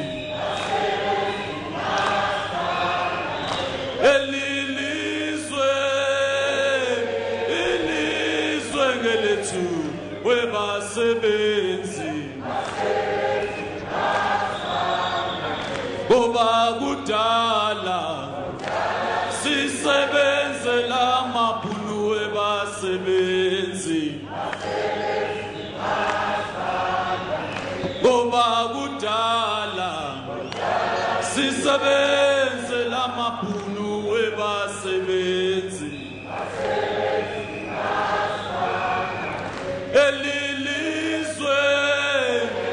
ilizwe ngelethu webasebenzi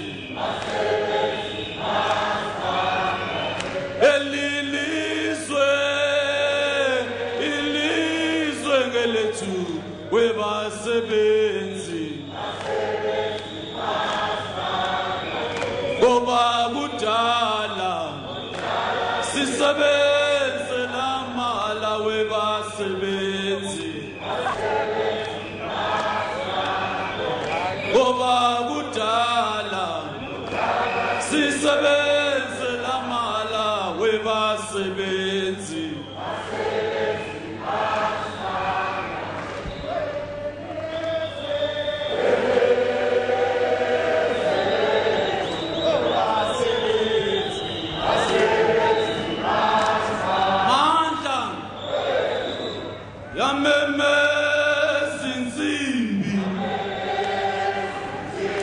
yadume mandlebeni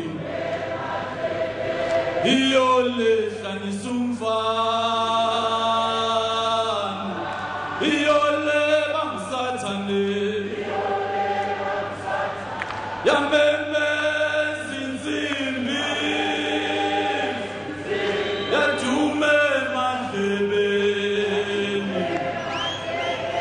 Iyole hlanisumfana. Iyole bamsathane. Osamthathu Zuma. Samfake luthuli. Sathi phatha msholozi. Uzusiphathe ngoxolo. Osamthathu Zuma. Samfake pitoli. Sathi phatha msholozi. Uzusiphathe ngoxolo. Yameme zinzimbi. Yadume emadlebeni. Iyole hlanisumfana. Iyole bamsathane. Yameme zinzimbi. Yadume emadlebeni. Iyole hlanisumfana. Iyole bamsathane. Amandla. Viva Cosatu, viva. Viva Cosatu, viva. Viva the ANC, viva. Viva the South African Communist Party, viva. Forward with our own unity, forward. Forward with the workers' unity, forward. Forward with Cosatu unity, forward. Amandla.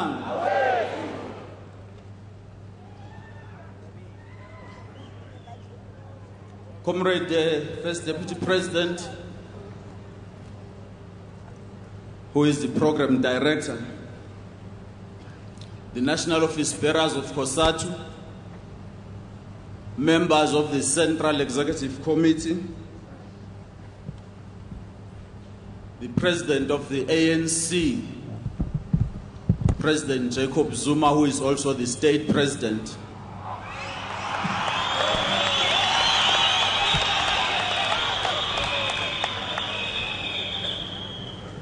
the delegation of the South African Communist Party, which is led by its General Secretary, Comrade Blade Nzimande Mdengendonga. The delegation of SANCO, led today by the Deputy President, Comrade Lemias. The delegation of the ANC Women's League, led by its President, Comrade Angie Mochega.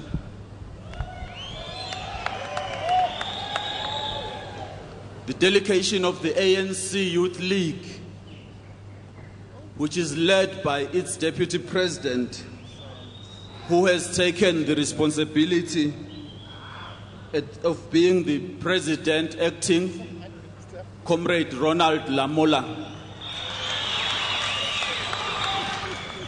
The National Secretary of the YCL of South Africa, and the delegation led by Comrade Buti Manamela. The President of SASCO, Comrade Ngwako Salamlela. The President of COSAS, a very young man, Comrade Bongani Mani. The President of FEDUSA, Comrade Kos Pezetan Ward, and your delegation.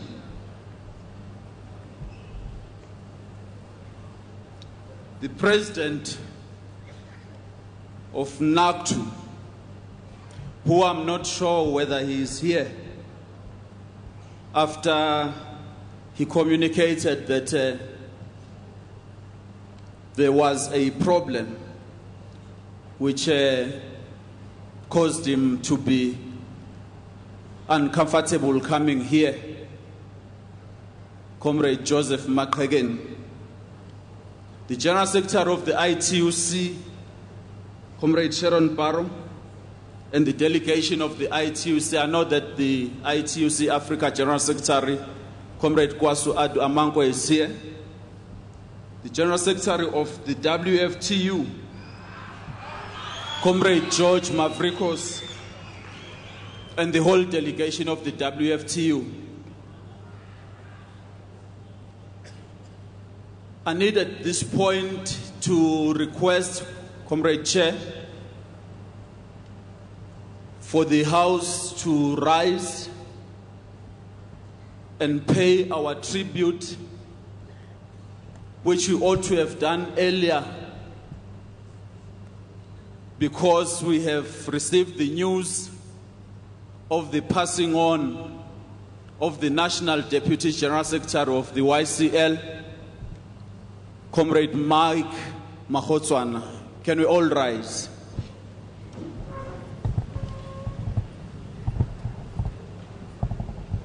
Long live the spirit of Comrade Mike, long live. Thank you very much. Our invited guests, members of the civil society formation, representatives of the various government departments, ministers present here, deputy ministers, mayors and councillors, the DGs from the various departments under the administration of the ANC-led government under President Jacob Zuma. Comrades, before we can also proceed with anything, we want to make a special announcement. We have received the sad news that today, probably by now, the High Court of Swaziland would have handed, if they are not yet to do, would have handed down the sentence against Comrade Amos Mbezi, who was convicted by the Swaziland High Court, presided over by Judge Bheki Maphalala in August this year. Comrade Mbezi was charged with contravening sections 5 and 2 of the Sedition and Subversive Activities Act of 1938, after it was alleged that he unlawfully attempted to damage the Lozisa Bridge on the 20th of September 2008, that's in Swaziland. The charges include murder, after it was said that on the same day he killed Musa Dlamini and Jack Govender. He was further charged with contravening Section 8 and 9 of the Explosives Act of 2009 for possessing explosives without a permit. Comrade Mbezi pleaded not guilty to the 4 charges. We are calling on all democratic and peace-loving people, including our alliance formation, the mass democratic formations, and the international community to come out and make a call that the Swaziland monarch should not hand down a death sentence on that comrade. We're making this call because we believe that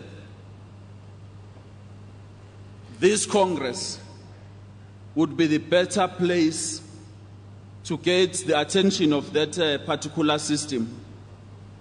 We know that through our collective action, there can be freedom in Swaziland, and the time to act in Swaziland is now. So we say they should not proceed with handing down the death sentence, but the system there should open up proper negotiations with the exiled and the banned political parties in Swaziland for a discussion around a way forward to the freedom of that particular country. Comrades and friends, we want to give our special greetings to you, the delegates. You're representing millions of Cosatu members across the length and breadth of our country. It is you who have built this Cosatu into a sharp instrument of class war over the past 27 years. It is yourselves who have dared the bosses, causing them to have sleepless nights. There have always been attempts to weaken Cosatu and destroy this giant federation, but you have always rose to the occasion and defended your organization. We want to thank you for that. It is through your victorious struggles at the workplaces and your activism in communities where you live that have made the Federation an attractive, protective shelter for the millions of workers and the working class in general. It is because of your courage and resilience and fortitude that has resulted to the millions of workers wanting to join a Cosatu union. It has resulted to the growth of Cosatu from, in 2003, 1.8 million, to date 2.2 million strong membership, which marks an increase of over 422,000 in a period of 9 years. Other federations in this country have battled to reach this mark. It is you, the workers, who are always being exploited by employers, and yet through your sweat and blood, these same employers are able to pocket billions and trillions of rands in their own bank accounts. This is your Congress. This is where you need to table your views on how we should together build and strengthen this organization into an even sharper instrument. An instrument that has the capacity of taking up the problems and challenges facing the working people and their communities. This is your opportunity to build programs of unity in action, to resist the exploitation of workers and attempts by capital to divide and mislead workers. These 4 days will be your opportunity to tell us straight at our face, where have we deviated? It is your right to point to us what challenges, weaknesses, the strengths, so that at the end of this Congress, Cosatu will be an organization that is stronger. And indeed, an organization becomes stronger by being able to purge itself. Comrade delegates, even during this challenging moment of our organization, confronted with a range of challenges, and our revolution facing a lot of challenges, we must never compromise the principle to achieve something and take shortcuts. We should not take shortcuts here. Let us not compromise the correct principle of building our organization.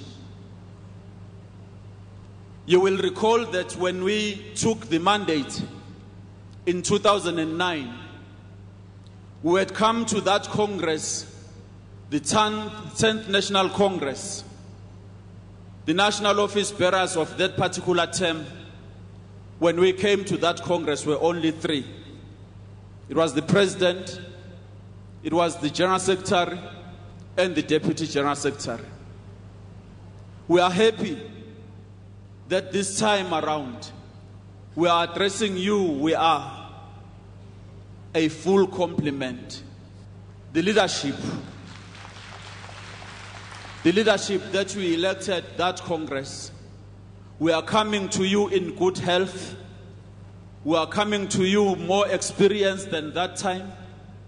We are coming to you to say this is your organization. You handed it to us that time it was intact. We're bringing it to you now, it is intact.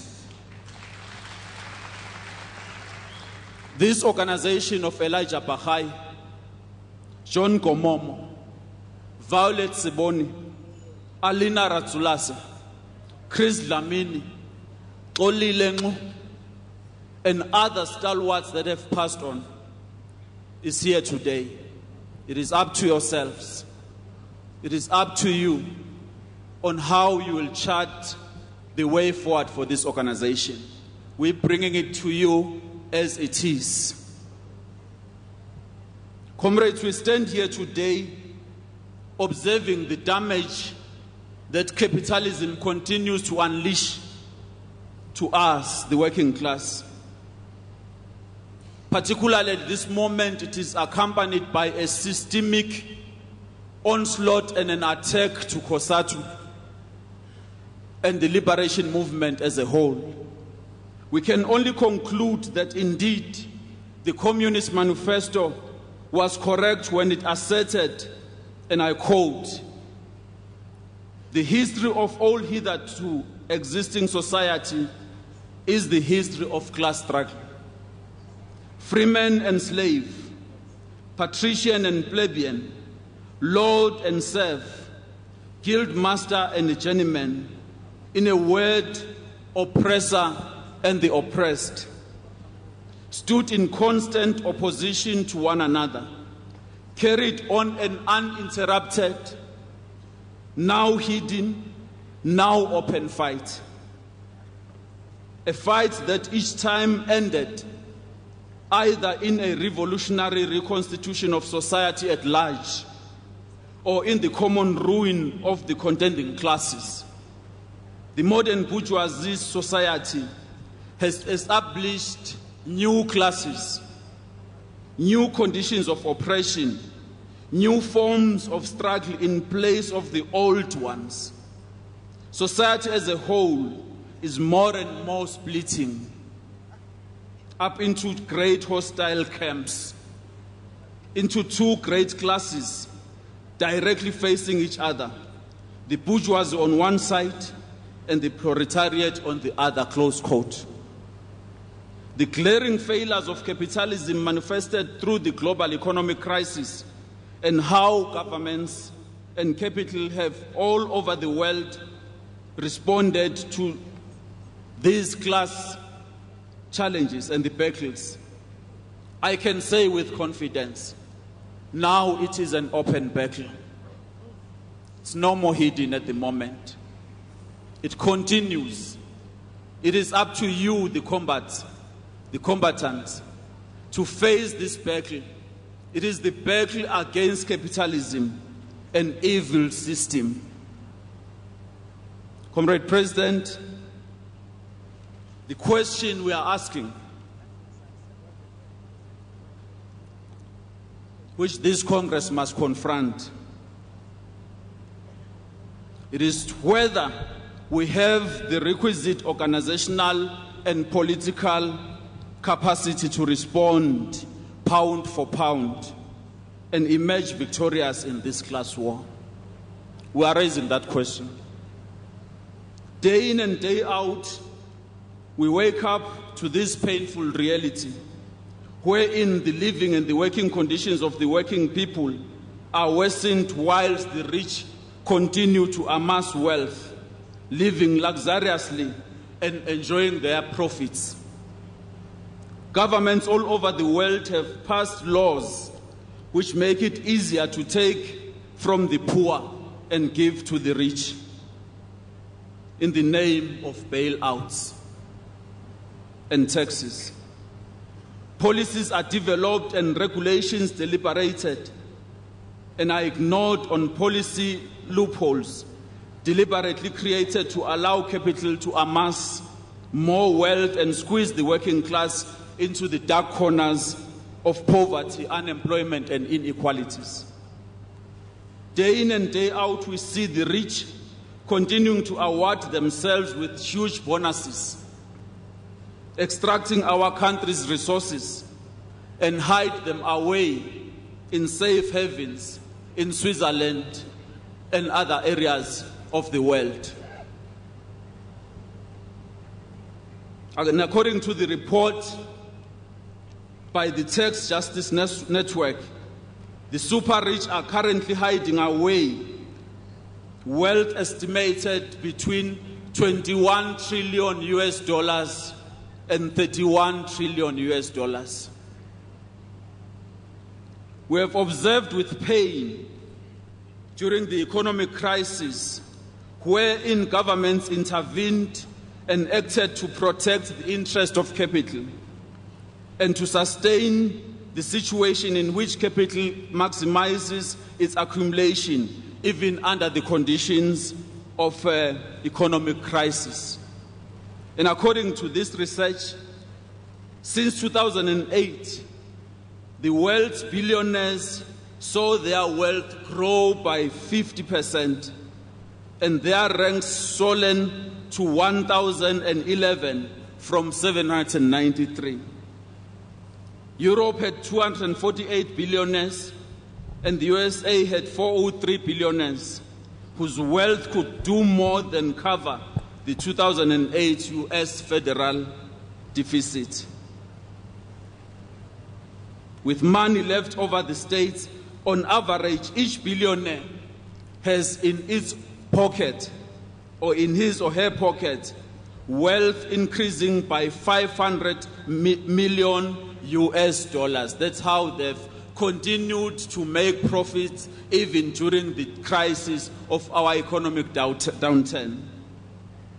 In South Africa, we are observing similar trends, wherein during the economic crisis, opulence has been on the rise, existing side by side with the existing abject worsening poverty conditions, unemployment and inequality.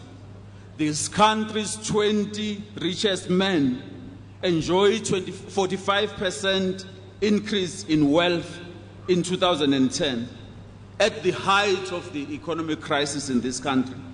And the number of billionaires doubled from 16 in 2009 to 31 in 2010. And I can tell you now, the CEO of Mvela Panda Resources made 63 million in 2009, which is 1,875 times as much the average worker. It is interesting to note that the majority of these richest people would be coming from one particular sector. As we speak today, more than 3.4 million workers in South Africa work for more than 45 hours a week. Only 32% of those who work had medical aid. 71% of those employed were not unionized, and we all know the reason why. 5.8 million workers have no access to paid maternity leave, and 4.2 million workers have no access to paid sick leave. 5.7 million workers have no access to pension or retirement fund, and 4.4 million workers in South Africa do not have access to paid annual leave. Comrades, these are the conditions that have resulted to what we saw and continue to see happening in Marikana, in the mining sector as a whole. The problem in Marikana is not just the rivalry or about the rivalry between two unions. Neither cannot be simply put to be a result of the widening gap between members and national leaders of those unions.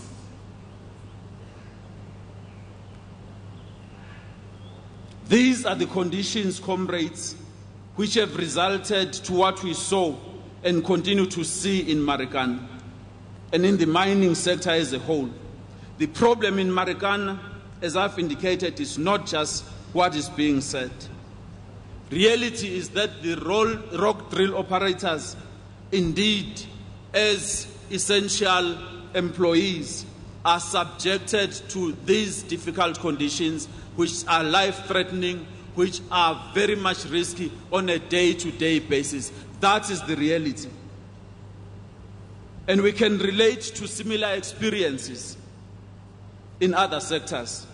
For an example, in 2009, 55% of workers in the wholesale and retail sector earned less than 2,000 per month, while the CEO there, or the CEO's packages were in excess of 35 million per month each CEO.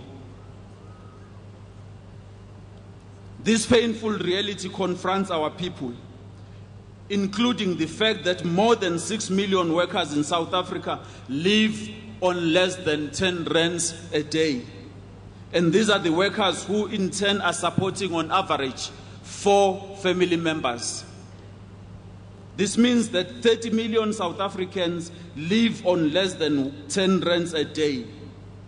And indeed, 10 rands can only barely buy a loaf of bread. So given all these conditions, it should be clear what we see happening these days and elsewhere is that workers are essentially demanding a living wage. Workers are simply saying, we produce the wealth of this country and we want our reasonable share, and they expect to be given a fair share of the wealth of this country. It is not just workers from the Northwest. It is a reflection of the demands being harbored by millions of our people. We cannot hide the fact that the plight of workers is being used by some to weaken strategic components of the alliance, seen as a threat towards Mangaung. The strategy includes buying the emotions of the masses and society and use that support to stamp Cosatu and the liberation movement at the back and allow it to bleed near death, so that the same people will use the 53rd National Conference of the ANC as a moment where they come as heroes to save the movement. It will be a mistake, comrades, for us to think that we can defend Cosatu without defending the ANC and the SACP at the same time. The attack on NUM is a gateway to weakening Cosatu.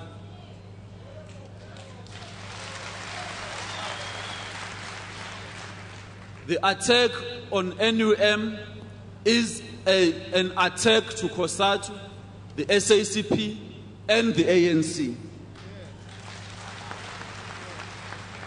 This attack is not different from what the DA is busy with. You will recall that the DA decided to march to Cosatu's Red House, demanding from Cosatu, demanding from yourselves, the youth wage subsidy.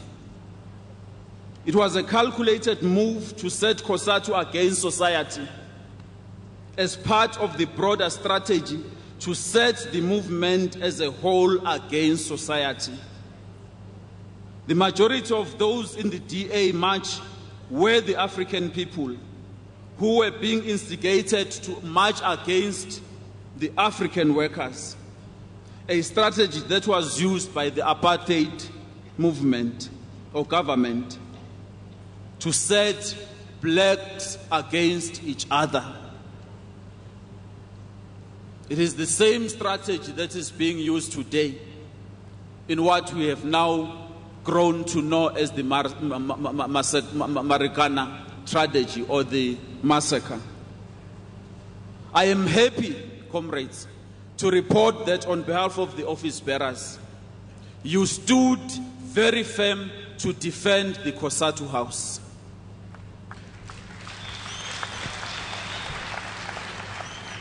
You told the DA they can do anything, anywhere. Dance, sing, amass as many of those they can amass and then dance together. They shall not do it at the Cosatu house.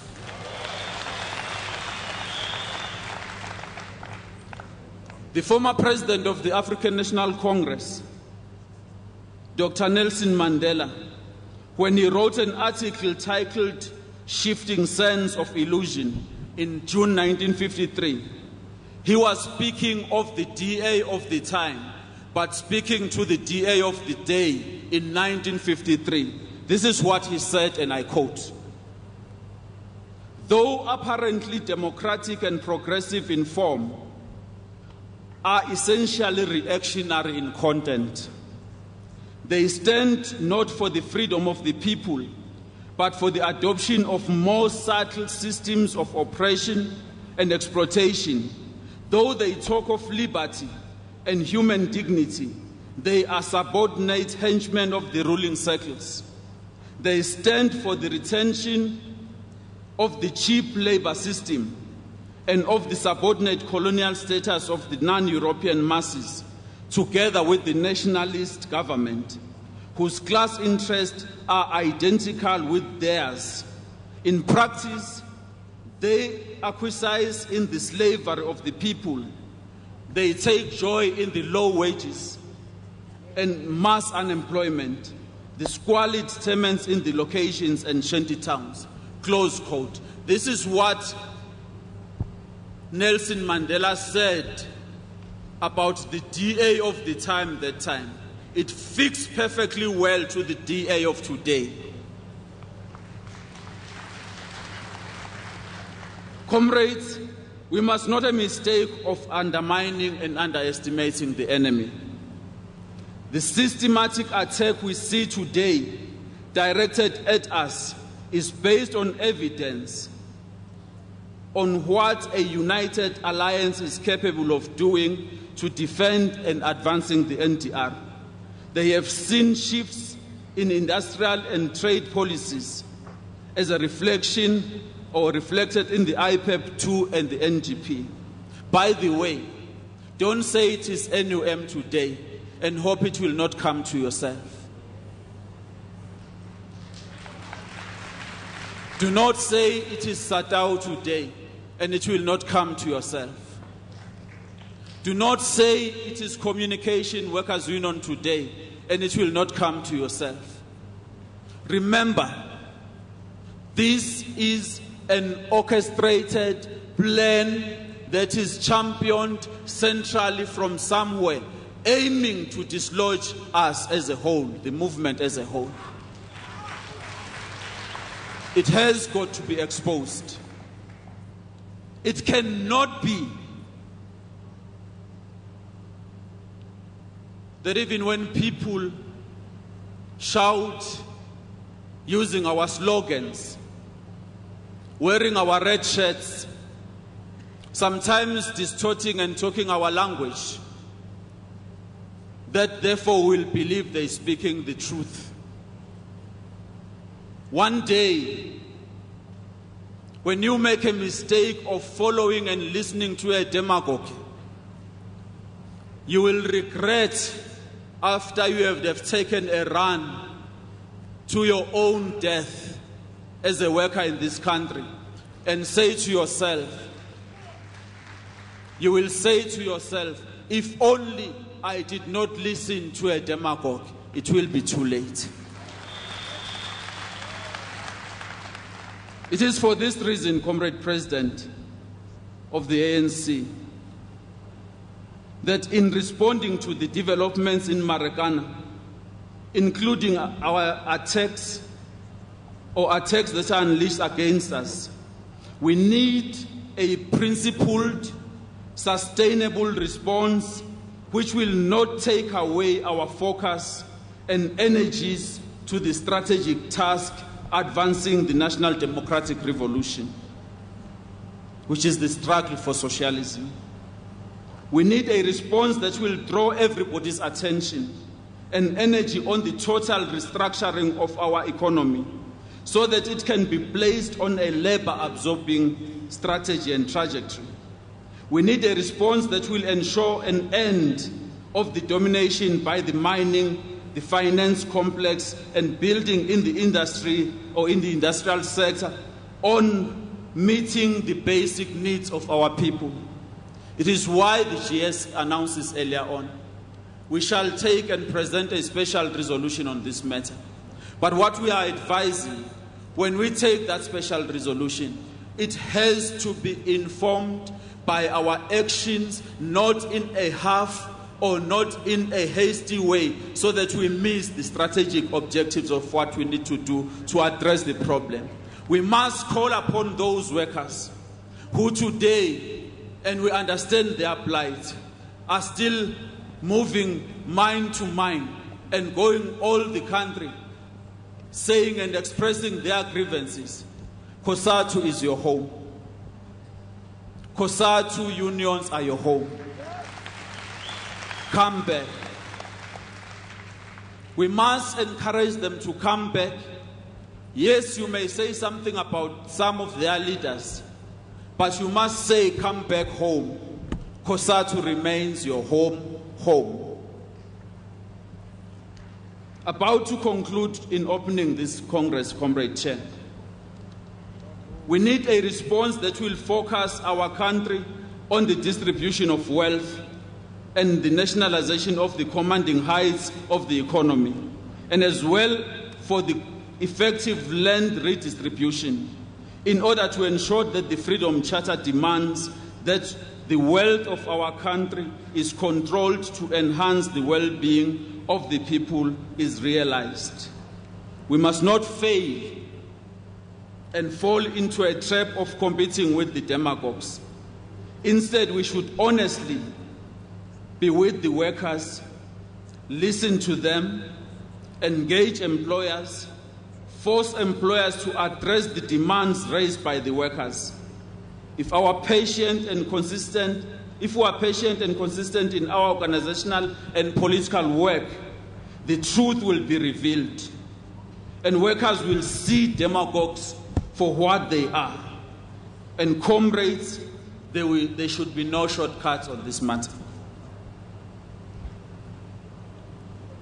In his own words, Comrade Oliver Tambo, when he closed the Morogoro Conference in 1969, and calling on all the members of the movement, this is what he said: wage a relentless war against disruptors and defend the ANC and the alliance as a whole, against provocateurs and enemy agents. Defend the revolution against enemy propaganda, whatever form it takes. Be vigilant.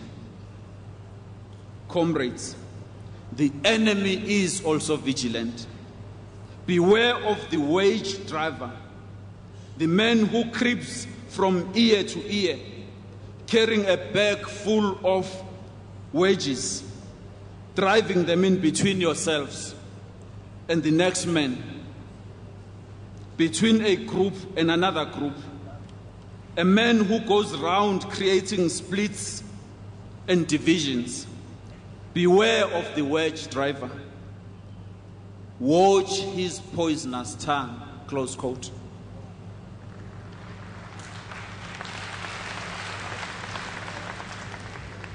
And responding to this systemic attack to our movement and the developments in the mining sector, including this situation in Marikana, we must be connected to our initial question of how this Congress must provide practical answers as to whether we have a requisite organizational and political strength to respond pound for pound and emerge victorious from this international class war. And the starting point should be the victory for the united workers and the working class. I can assure you, our victory is certain. The working class shall reign. The working class shall prevail. With our own unity, we shall be able to overcome. Comrades, We need to build from the ANC's the ANC's policy conference, which have clearly demonstrated and took a resolve on the radical transformation through the program that we yet shall be working on the second phase of the transition. We need to build from the ANC Policy Conference, which agreed that this second phase of transition should be characterized by more radical policies and decisive action to effect a thoroughgoing socio-economic and continued democratic transformation, as well as the renewal of the ANC, the alliance and the broad democratic movement. We must make the second phase of our transition to be our own South Africa's Lula moment, whose content will, on among others, ensure that the state exercises its popular mandate to break the power of white monopoly capital. The Lula moment must mean that the state should be decisive in ensuring that there is access to quality education, skills development and training, healthcare and housing should be extended in the working class communities in both urban and rural areas.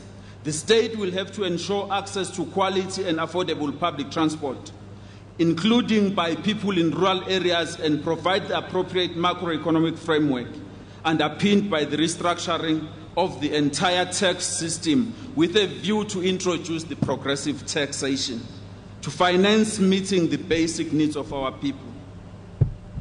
The Lula moment or the radical phase of our transition will not happen if we do not build a radical and a militant campaigning Cosatu, the SACP and the ANC, as mass-based organizations which derive their perspectives from the masses. We need to build these organizations that do not identify with the people out of pity, but are grounded on the masses and connect with the community struggles.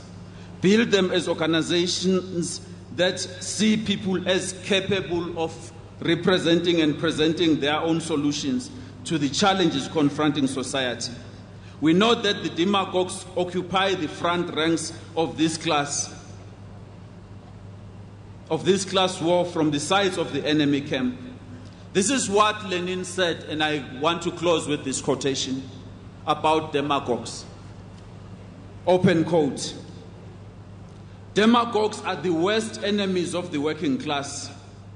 The worst enemies because they arouse base instincts in the masses, because the unenlightened worker is unable to recognize his enemies in men who represent themselves, and sometimes sincerely so, as his friends. The worst enemies because in the period of disunity and vacillation, when our movement is just beginning to take shape, nothing is easier than to employ demagogic methods to mislead the masses, who can realize their error only later by bitter experiences. I've told you earlier that this federation of the brave combatants, the federation of Vuisile Mini, of Leslie Masina, of Luxmas Ngudle, the federation of revolutionary combatants, the federation of Ray Alexander, Elizabeth Mafukeng, of Mabel Perform, Liz Abrahams, Sophie De Bruyn, Viola Ashe, Rita Nzanga, Phyllis Alton. It will never die. This Cosatu will never die. This federation will never die. People can dream all the time. They can wish that this organization, one day it will have collapsed. Actually, they are wishing that this week marks the collapse of Cosatu. I want to assure you, with this leadership, with yourselves, Cosatu lives.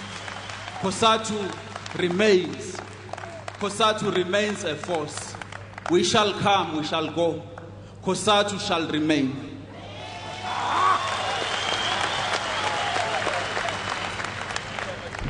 Let this Congress, our glorious federation, be a Congress of the working class unity, Let this Congress be dedicated to our members.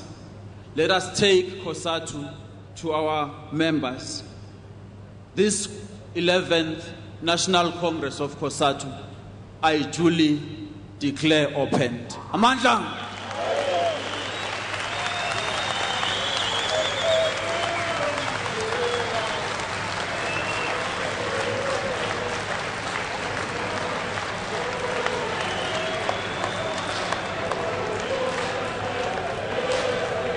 Amandla. Amandla, comrades.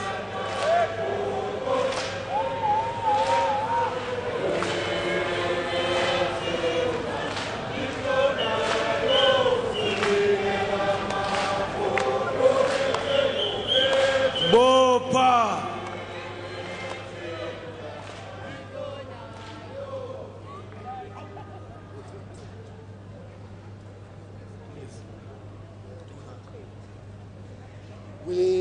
We've just seen that in the hall is not only the Secretary General of the ANC present, but it is also the Deputy President of the ANC, who is also the Deputy President of the country, Comrade Khalima Motlanthe, the National Chairperson of the ANC, Comrade Baleka Mbete.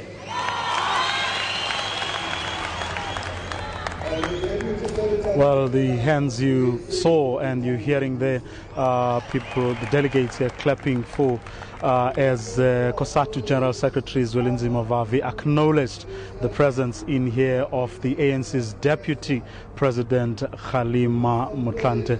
Well, before then, Cosatu's President Stumo Dlamini talking about unity, talking about demagogues, mobilizing his troops to focus on the issues at hand here at this 11th Congress of Cosatu taking place here in Midrand, Johannesburg, over the next 4 days. Now, the speech, of course, that he delivered was the first of the speeches. Up next is going to be ANC President Jacob Zuma, who will be addressing this gathering. But before we go to that speech, which hasn't started as yet, we wanted to bring you something that the President of Cosatu mentioned, which was Amos Ndenzi, a South African who is very much involved in the struggle for the liberation of the people of Swaziland. They had the news this morning that he has been sentenced to 85 years, 6 months in Swaziland for political activities here. So one of his comrades is joining us now just for a quick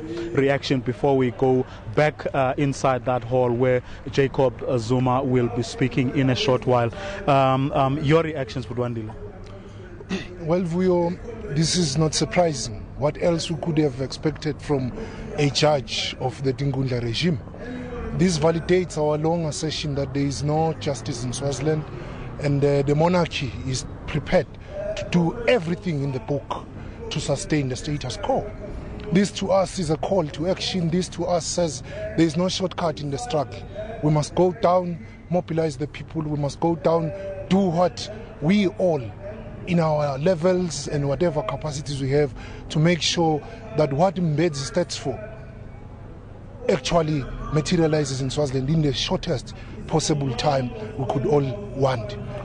Well, the workers are here, and so is a big delegation of the South African Communist Party and the Young Communist League. What is your message to South Africans on the back of this sad news that you have heard about your comrade?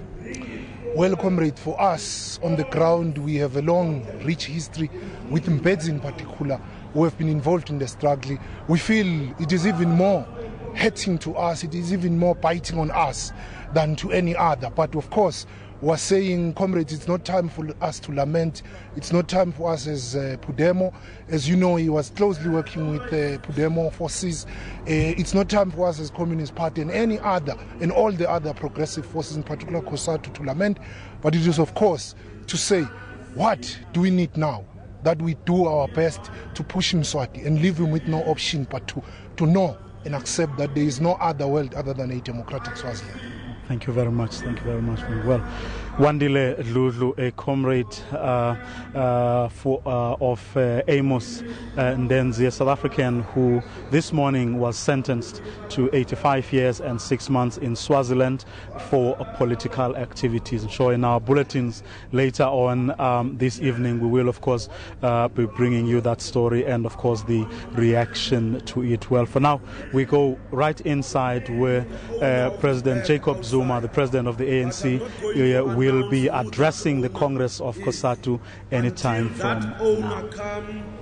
Comes forward and tell me what is written in that bag outside. And there was also a comrade from SAC too. I mean, the teachers who also lost a bag. Please, anyone who has got that bag must bring it forward. NUM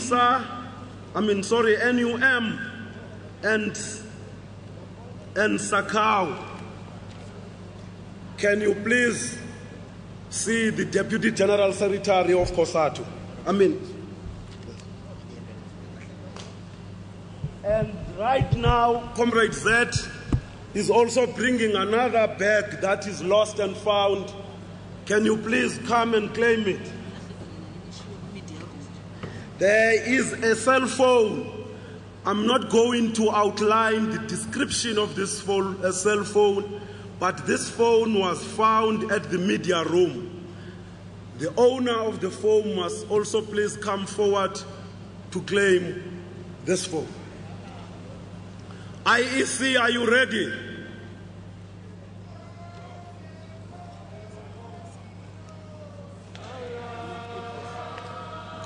I'm ready. Yeah. You can take the floor. Let me take all of them. Sure. They are not yours.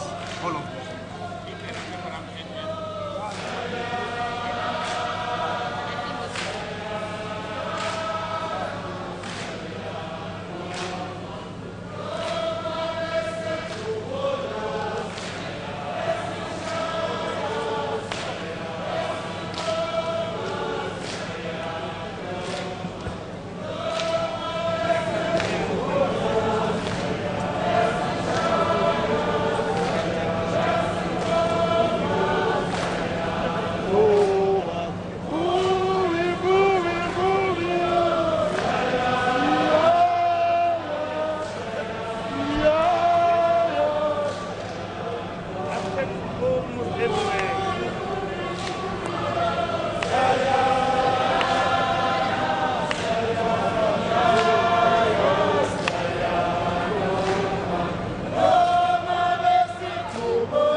Comrades, can we hold on with singing? We are seriously behind time. Can we allow IEC to deal with this agenda item now? Thank you very much. I acknowledge the presence of the President of the Republic of South Africa, the Deputy President of the Republic of South Africa, the current national office bearers of Cosatu, the Cosatu affiliate delegates. All other protocol is observed. My name is Stuart Murphy. I work with the Independent Electoral Commission of South Africa. My task today is to report on the candidate nomination process for the election of Cosatu's national office bearers. Firstly, I'll outline the candidate nomination procedure. And then secondly, I'll report on the outcome of the candidate nomination process. Can you raise your voice? I don't think the Congress is hearing you. Okay. Yeah. Or is this thing short? Maybe. Can we put it here so that it, yeah, because you are tall. Okay. Yeah. Are people struggling to hear me?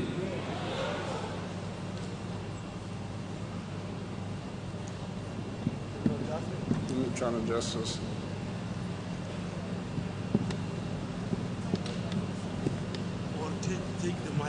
Take the mic out. Yeah, let me do that. Okay. Take this mic out.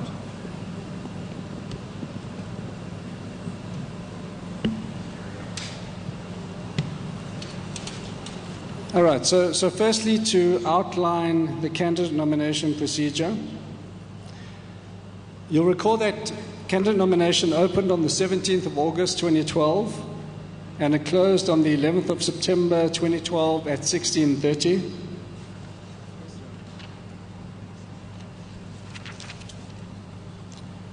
In order to appear on the ballot paper, a nominee must have satisfied the following conditions. Firstly, the nominee must be proposed by 2 affiliates in good standing. Second, affiliates cannot propose 2 different nominees for the same position. Both the President and the General Secretary of a union that proposes must complete and sign a nomination form. The nominee must be in good standing in his or her union. The nominee must declare his or her acceptance or decline of nomination for the position by completing and signing the relevant nomination form. Only shop stewards, elected worker representative, or worker office bearers of affiliates in good standing are eligible for the positions of President, First Deputy President, Second Deputy President, and Treasurer. It's the responsibility of the union to which a nominee belongs to confirm on the candidate nomination form in the space provided whether the nominee is a shop steward, elected worker rep, or an office bearer. The screening and the validation of nominations. Upon the closure of nominations on September 11th at 16:30, the IEC went through and checked whether in fact the nominated candidates adhered to the various conditions and criteria. A report was then compiled. No nomination form was considered after the cut-off date for nomination. Objections to a candidate may be lodged at Congress in writing after this announcement of the audit of the candidate nominations. If there are any objections to the nominations, they may be raised at this Congress, and Congress may reopen the nomination process for a time to be declared today. Okay, that concludes part 1, which was outlining the candidate nomination process. What follows next is the outcome of the candidate nomination process. Starting with position of President, 1 candidate was nominated for the position of President, Zuma Dlamini. I can announce that Zuma Dlamini did in fact qualify as President. No other candidates were nominated for President.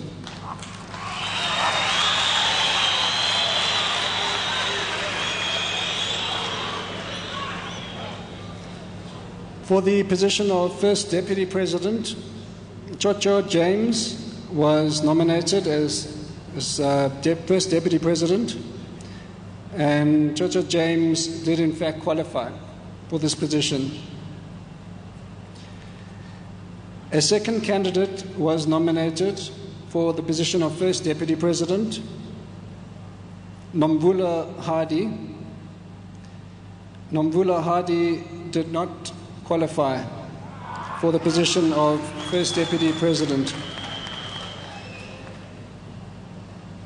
It's important to note the reasons for disqualification.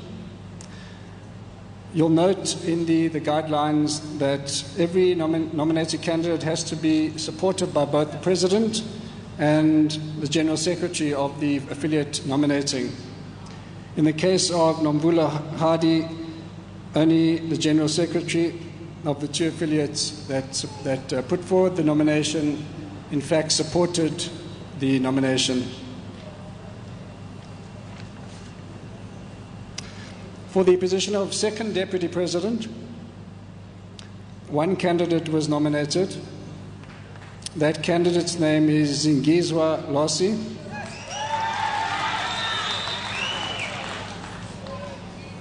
I'm able to report that Zingiswa Lossi did qualify for the position of second deputy president.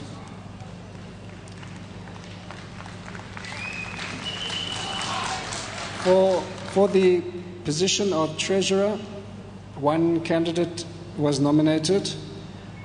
That candidate is Frieda Westhuizen, and I'm able to report that Frieda Westhuizen did qualify for the position of treasurer.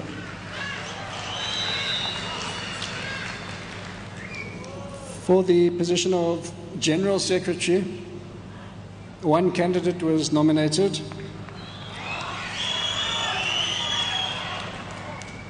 The candidate nominated is Zuma Vavi.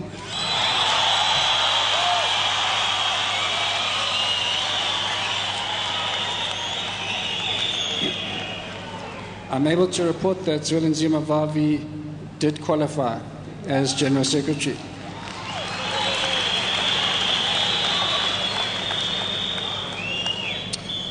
For the position of Deputy General Secretary, one candidate was nominated, Becky Nshalanshali.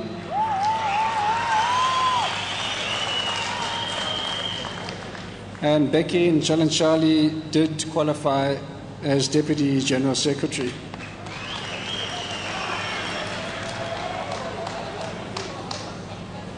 In summary then, of the 6 positions, the only position that was in fact contested by more than one candidate was that of the first deputy president, but one of the candidates was disqualified. As a result, all 6 positions are uncontested positions.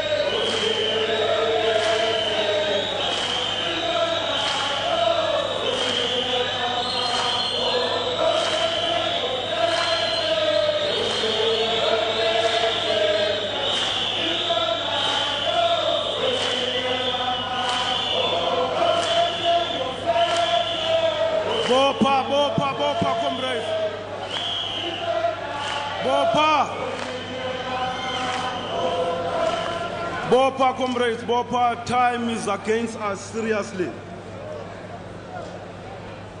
As a matter of procedure, we must then allow the Congress to speak on this item that has been presented.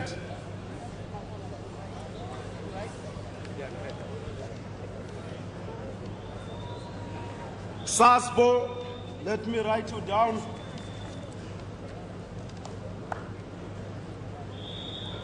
Satau.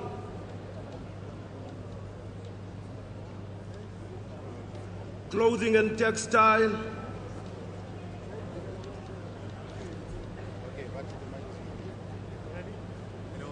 Sakau.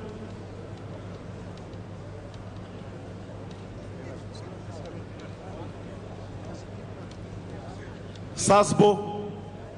President, we would like to move that we close nominations now.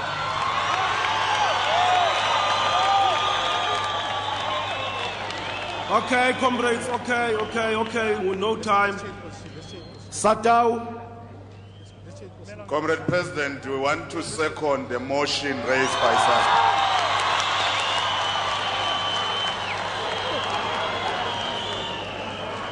Clothing and textile, you are on the list, Samu. Clothing and textile. President, we concur.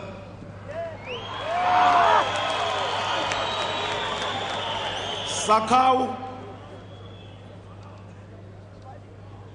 Comrade President, we don't want to spoil the mood. Well, if you've just missed it, an announcement was made the Electoral Commission took the podium to actually announce that the top 6 officials pretty much stay as they are. Interesting there that Stumo Dlamini remains the Cosatu president, unopposed, and of course so does Zuma Vavi, who remains as the federation's general secretary, and Begin Jalinjali, his deputy, remains as the deputy general secretary of the largest federation, union federation, that is here in South Africa. So the dynamics there are clearly at play, but I don't think anyone would have doubted that it was going to go this way, because whoever really had to or thought of undoing this or doing otherwise, there was just no time within which they could have done any mobilization or really any serious effort to actually change the things. Well, confirming what Zuma Vavi told us last night and this morning, that indeed he is gonna stay on. Well, I'll hand over to Tammy now, who's also going to say a word or two about this latest development. Tammy? All right, Vuyo. Well, there's quite a lot of excitement inside here, inside the plenary, with delegates now seconding the motion that has been outlined in terms of the process for nominations and so on. So what has been explained here quite very clearly is that all 6 positions of the leadership of Cosatu are all unopposed. So now what they're doing now, the suggestion was that there should be no nomination from the floor. That process now must be closed. And that's what all of them now are agreeing on here, that that process should now be closed. And see, most of the affiliates that are arising now, they are agreeing to that point, that this issue should now be closed. And if that happens, now Cosatu will have avoided what many people have actually foreseen or suggested, that is going to be a battle for leadership here at this Congress. Now, if this issue now is being dealt with on the very first day and put aside, it means that Cosatu will then be able to focus on the key issues that it needs to deal with. As you can see now, they are clapping hands. There's excitement that the issue of nominations is closed. All positions will be uncontested. The current leaders that are in those positions will remain in those positions. A lot of noise now. Maybe I should take it back to Vuyo.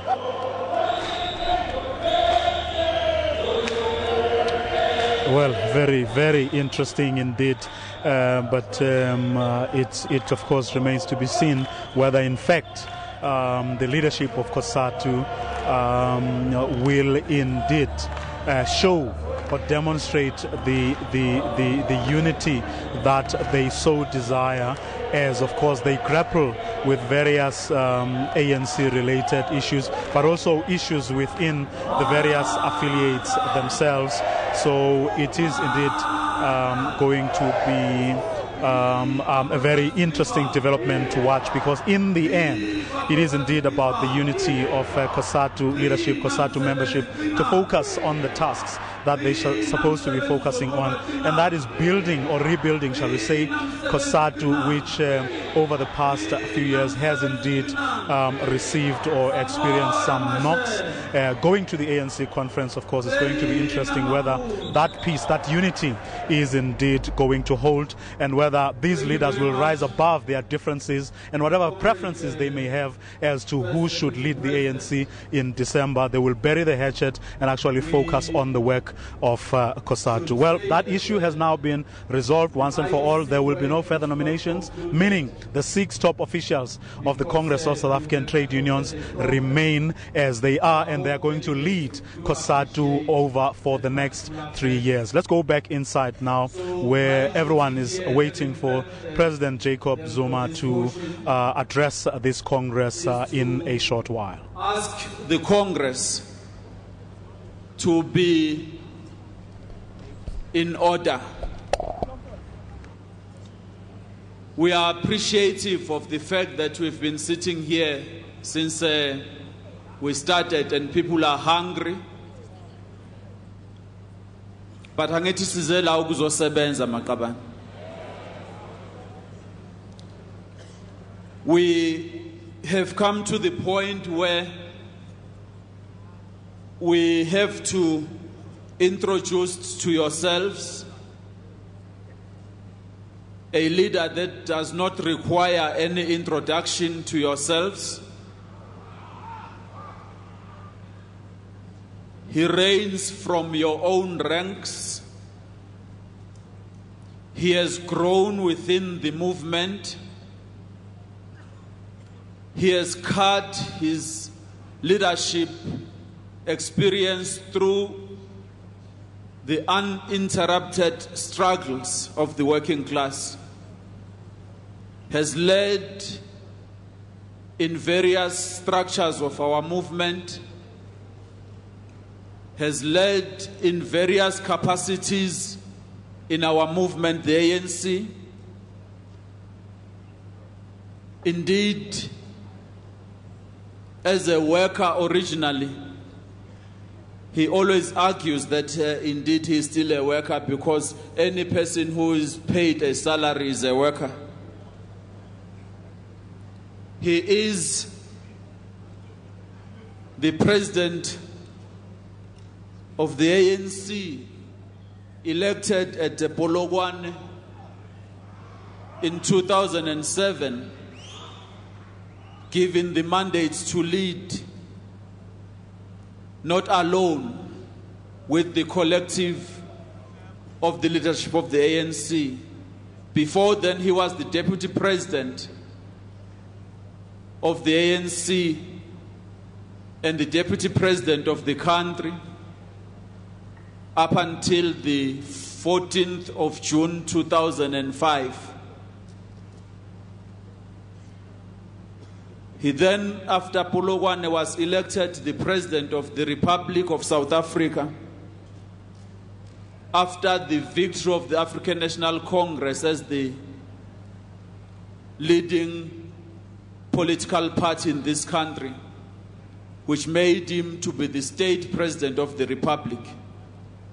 I want to call upon the stage the president of the ANC, Ubaba Jacob Zuma, umhlanganyelwa, unqamalala, izawuzokhuluma nabasebenzi.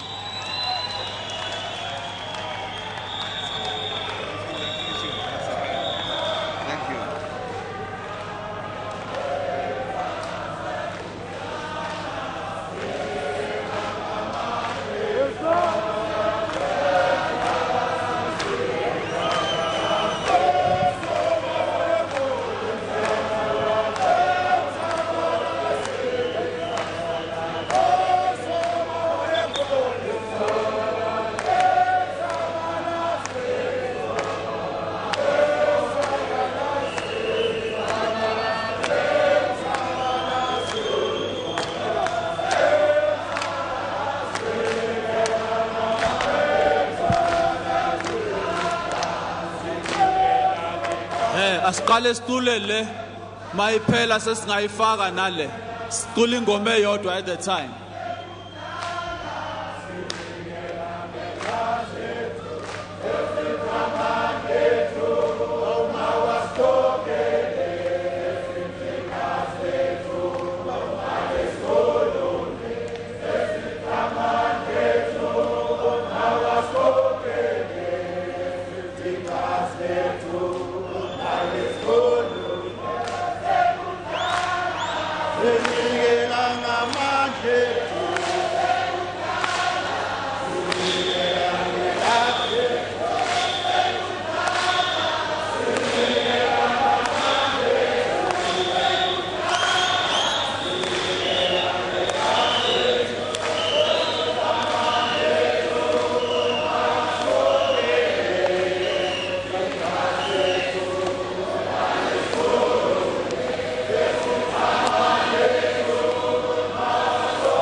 awethu matla ya rona matimba ya hina all power. Thank you very much, comrades. Thank you indeed for the opportunity.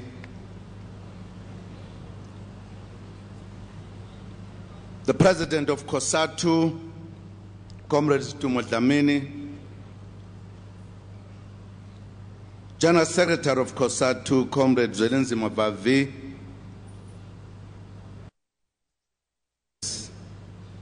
of Cosatu, and I want to say originally I was going to greet you before elections. Now I must greet you as the new office bearers that have just come into the office.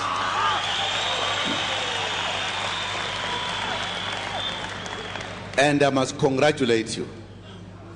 This new, fresh from the box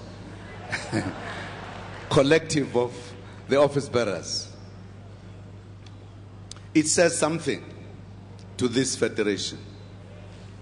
It says something indeed.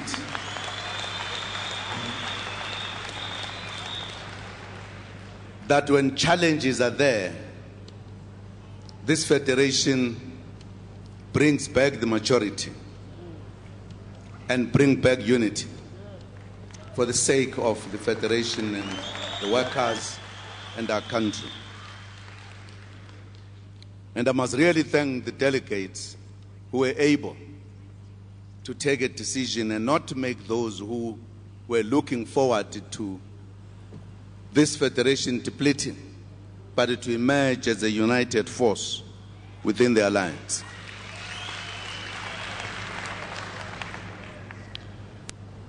The General Secretary of the South African Communist Party, Comrade Blade Nzimande, the officials of the African National Congress, and I'm sure you heard, comrades, when they were announced, they are here, all of them except one, who is committed somewhere, which is an indication of how the leader of the alliance takes this federation. The entire officials are here. Very, very important action indeed. Those who are learned say actions speaks louder than words. The National Executive Committee of the ANC present here, Cosatu National Office Bearers, and members of the Central Committee of the Federation, the international delegations who are here, comrades and delegates, I bring you warm and revolutionary greetings from the National Executive Committee of the ANC and the membership of this historic and the membership of the ANC on this historic occasion of the 11th National Congress of Cosatu. Cosatu marks 27 years of existence this year. The formation of Cosatu was a victory and a major milestone, not only for the workers, but for the entire democratic movement in South Africa. Today, we are reminded of the critical role that the workers of our country have played in the struggle for liberation. We are also reaffirming the importance and centrality of the ANC alliance in advancing the national democratic revolution. Now, the alliance is an important element for us to remember. And it is always important to remind one another what our leaders have said about the alliance. Just as the Christians remind others what either Matthew or John 14 or whatever, as they remind other Christians, even about Genesis. It is important for us to always remember, lest we forget, the Christians are more active than us. They remind each other every Sunday and quote from their Bible. What does Chief Luthuli say about the alliance? Chief Luthuli referred to our unique alliance through an analogy that said that the ANC was the shield of the nation and the trade union movement the spear of the nation. President Oliver Tambo made his timeless remark in his speech at the 60th anniversary celebration of the South African Communist Party, when he said, and I quote, "Ours is not merely a paper alliance created at conference tables and formalized through the signing of documents and representing only an agreement of leaders. Our alliance is a living organism that has grown out of struggle," unquote. If we remember this, we will know that our alliance is nothing to play around about. Something that has won us a revolution and is something that will make us to defend our revolution. It is a special relationship that grows stronger and deeper when we face challenges, enabling us to confront them together and emerge victorious at all times. On this special occasion, and also given that we are marking the centenary of the ANC, allow me to pay a special tribute to the working class leaders in our history. We salute Elijah Pahai, Chris Dlamini, John Gomomo, Jay Naidu, Oscar Mpeta, Ray Simons, Moses Mabida, Moses Kotane, Raymond Mhlaba, Govan Mbeki, Edwin Mufusanyana, Dan Klume, Stephen Dlamini, John Kadimeng, and many others. They served workers and the mass democratic movement with distinction, and served as an inspiration as we join Cosatu today for this important Congress. Comrades, this Congress provides an opportunity to reflect on the achievements as well as the socio-economic challenges facing our country. We have made substantial progress since 1994, after inheriting a dysfunctional state and gross underdevelopment of the black majority in our country. In 1994, the ANC government began transforming the state through creating new institutions and building a democratic society based on the principles of non-racialism and non-sexism. During the first 10 years of democracy, 89 laws or amendments were passed, which removed the apartheid legal machinery to institute new progressive laws for a democratic era to reconfigure society.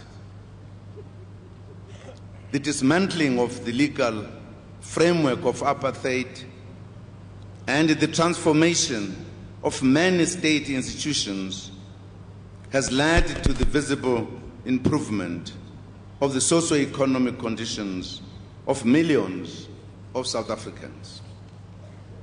You'll recall, comrades, that in 2009, the ANC undertook to make a difference in 5 priorities: education, health, creating decent work, rural development, and land reform, as well as the fight against crime. We have made considerable progress, but have at the same time stated that many challenges remain. The triple challenge of poverty, inequality, and unemployment continues to afflict our people.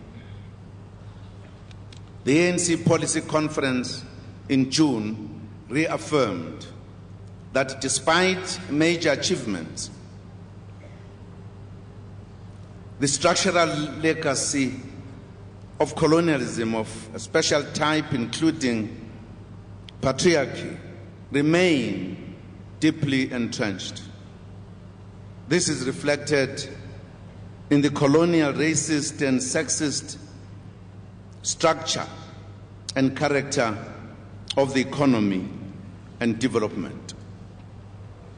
In this regard, we agreed at the policy conference on the need for radical economic and social transformation program in the second phase of our transition from apartheid colonialism to a national democratic society. There are some practical examples which indicate the road we must still travel on economic transformation. The gross black ownership of South African assets at the Johannesburg Stock Exchange is equivalent to only 6.8%. In addition, the Employment Equity Commission report of 2012 has reaffirmed the assertion we made at the National Policy Conference that whites, especially white males, still dominate the top management positions in the major companies in our country. A shocking finding of the report was that the Western Cape province is the worst performer in terms of race and gender at nearly every occupational level. The authorities in the Western Cape need to be assisted to promote non-racialism at all levels to be in line with the country's mission and vision to build a non-racial society. Comrades, despite the skewed ownership and control of the economy, the global economic situation also makes the situation worse for workers. The high food and petrol prices make workers feel their take-home pay does not stretch far enough. This is exacerbated by the fact that most workers support large extended families due to the high unemployment rate in our country. Such socio-economic inequalities and realities have come into sharp focus in Marekani, in the northwest, where more than 40 people tragically lost their lives. We have extended our condolences to the families of all who lost their lives in the tragedy. We also offer our condolences to the National Union of Mine Workers, which lost shop stewards who were brutally killed during the first week of the illegal strike.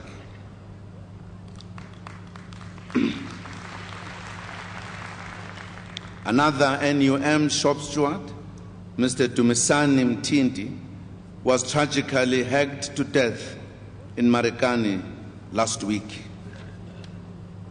Worker rights are enshrined in the Constitution, and there is legalization giving effect to the constitutional provisions. Employers and employees have the mechanisms to manage relations in the workplace. There is no need to resort to violence.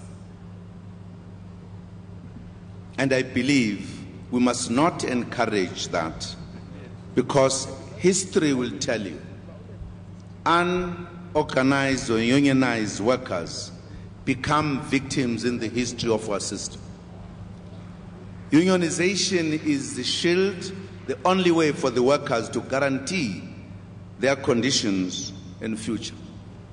And therefore, we must not allow a situation where workers outside of the unions or denouncing their unions stand there, hope that they could achieve any important gains in the history of the unions.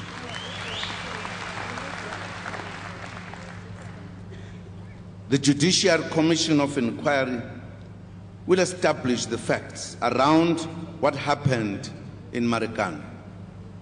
But there are a few immediate lessons. Firstly, we have to find a way to restore workplace stability and labor peace. Violence cannot become a culture of our labor relations. Workers and employers need to use the laws of the land, which spell out clearly how to handle disputes between themselves. Congress will hopefully deliberate on the balance of forces currently and how to strengthen the federation in the current climate, especially in the mining sector. Given the levels of violence and intimidation in Marekani, government deployed law enforcement agencies to stabilize the situation. This does not take away the rights of miners and residents to protest peacefully and unarmed as provided for in the laws of the land. The agencies have been told to be firm, but to respect the rights of residents and strikers. This applies not only to labor disputes, but also in service delivery protests, which are at times also accompanied by violence, including the destruction of property. We appeal to some political party leaders in the country who have been vocal to detest, to desist from the irresponsible language of comparing the Marekani law enforcement campaign to apartheid-era measures. They are employing very cheap tactics because they've got nothing to offer. They know that what they are saying is not true, They are unashamedly using a tragedy to score political points instead of putting the interests of the workers and the country first. Comrades, we also wish to urge the workers and their employers to find solutions to the dispute without further delay, given its ongoing impact on our economy. Our financial indicators indicate that the total rand value of production lost in the gold and platinum group of mines due to work stoppages over the past 9 months is close to 4.5 billion rand. Losses in the coal sector adds another 118 million rand to the total. The National Treasury estimates that through its indirect impact on the economy, the strike actions, in addition to other stoppages, have subtracted close to 3.1 billion rand already from the national fiscus. The impact goes beyond the mining sector. The manufacturing sector, especially the fabricated metal products such as the fabricated metal products such sector is already showing signs of strain. We cannot afford to go into a recession and revert to the 2008-2009 period where the country lost close to 1 million jobs, which we are still battling to recover. We wish the employers and workers well as they seek a solution to this wage impasse. Government will continue to provide support to the negotiations through the Ministry of Labour. Comrades, let me also reiterate our call to employers to implement the provisions of the Mining Charter. The Charter takes into account the fact that we have a large challenge in our country. We've had particular history as a people who emerged from colonial oppression and apartheid.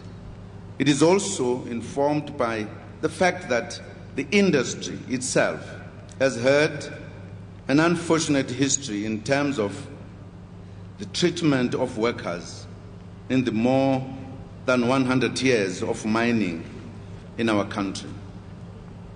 As a result, companies intending to invest in mining in South Africa must understand that they are, in terms of the law, expected to redress past imbalances in the mining industry.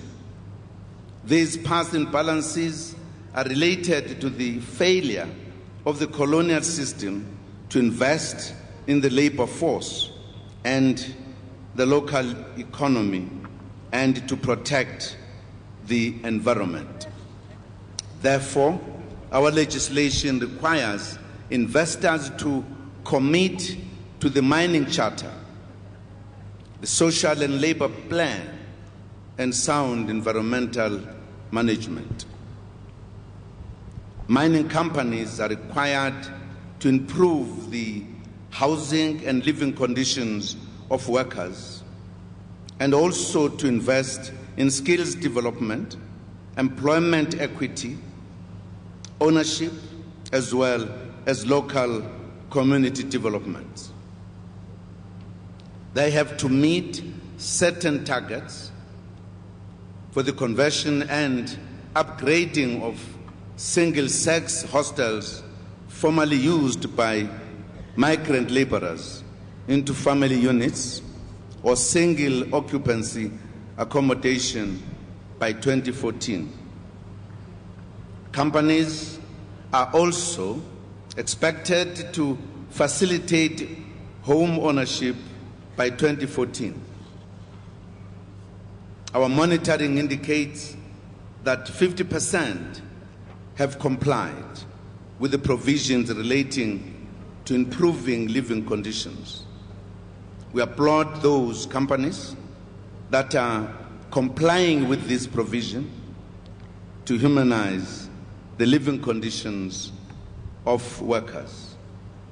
At the same time, we know that the situation is complex in some instances. Employers argue that some workers prefer to take a living out allowance and do not want to use the improved mine accommodation. In that way, the campaign for better living conditions is undermined by the development of informal settlements. Comrades, it is clear that the mining sector needs a lot of discussion in our country.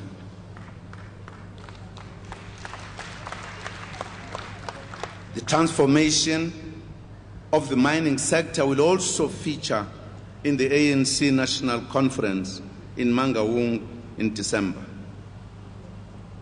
The challenges in Marikani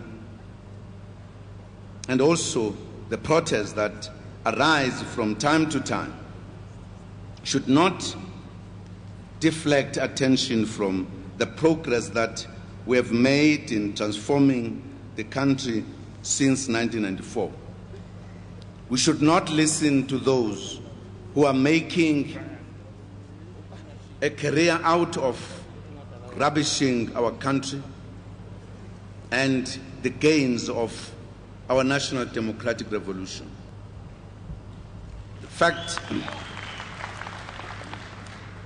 fact is that the ANC government has reduced the numbers of people experiencing the worst levels of income poverty significantly.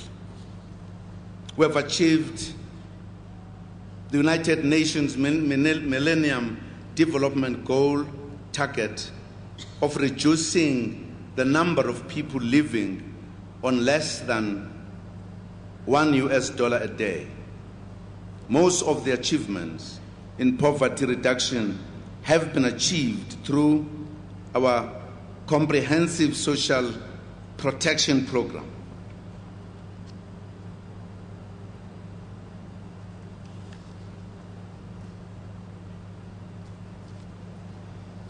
To date, more than 15 million people receive social grants, while others enjoy free access to health care for the poorest. Others receive free basic services to indigent members of our society.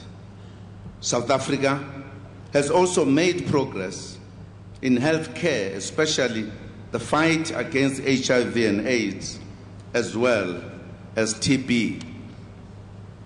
About 1.7 million people are on treatment following an increase from 600,000 in 2009. A total of 20 million people have been tested for HIV since the launch of the testing campaign by the President in April 2011.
prevented children from going to school because they want a tarred road. Government is engaging with the parents to make them see the danger of abusing children in this manner. To further expand access to education, over 8 million children are now in no-fee schools. More than 8 million children. More than 8 million children in more than 20,000 schools receive food at school. These measures are aimed at reducing the impact of poverty on academic performance.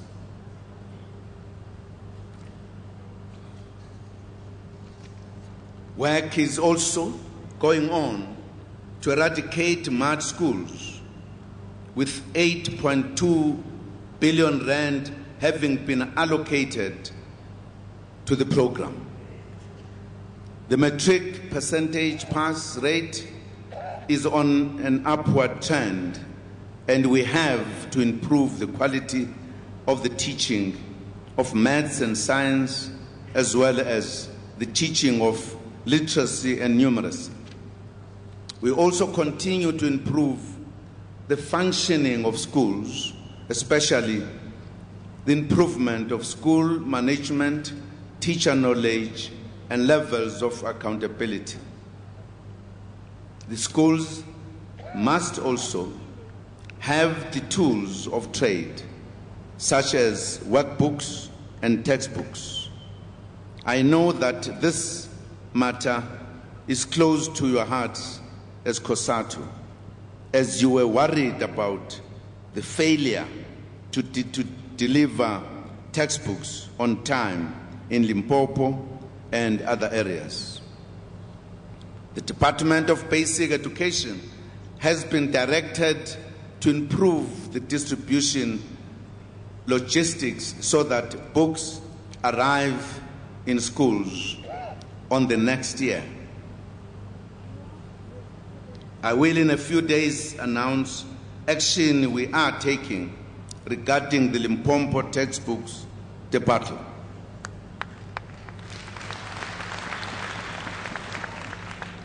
The Presidential Task Team has submitted its report. There may be difficulties in some provinces in education which are being attended to, but all in all, let us continue working together to improve our education outcomes. Comrades, skills development remains critical in order to improve the performance of the economy and of the country in general. That is why we have expanded access to higher education through converting loan to bursaries for students from poor households and making study at further education and training colleges free for children of the poor. We need more artisans, engineers, and technicians, to mention a few. As workers and parents, we need to encourage our children to consider careers as artisans and technicians. We need more electricians, welders, fitters, plumbers, builders, and others. The National Skills Accord, signed by the ANC government with social partners, made numerical commitments to increase partnerships. That will be most helpful in boosting the country's skills development plan. Comrades, the ANC government continues to steadily improve access to basic services as well. Over 2.5 million houses have been built for the poor, given shelter to over 10 million people. 6 million households have gained access to clean water since 1994, and electricity has been connected to nearly 500,000 homes. Crime statistics show a decrease in most crimes, including armed robberies, house breakings, and conduct crimes. The fight against corruption requires all of us to play a part. We have to unmask those who divert for their own use funds aimed at improving the lives of our people.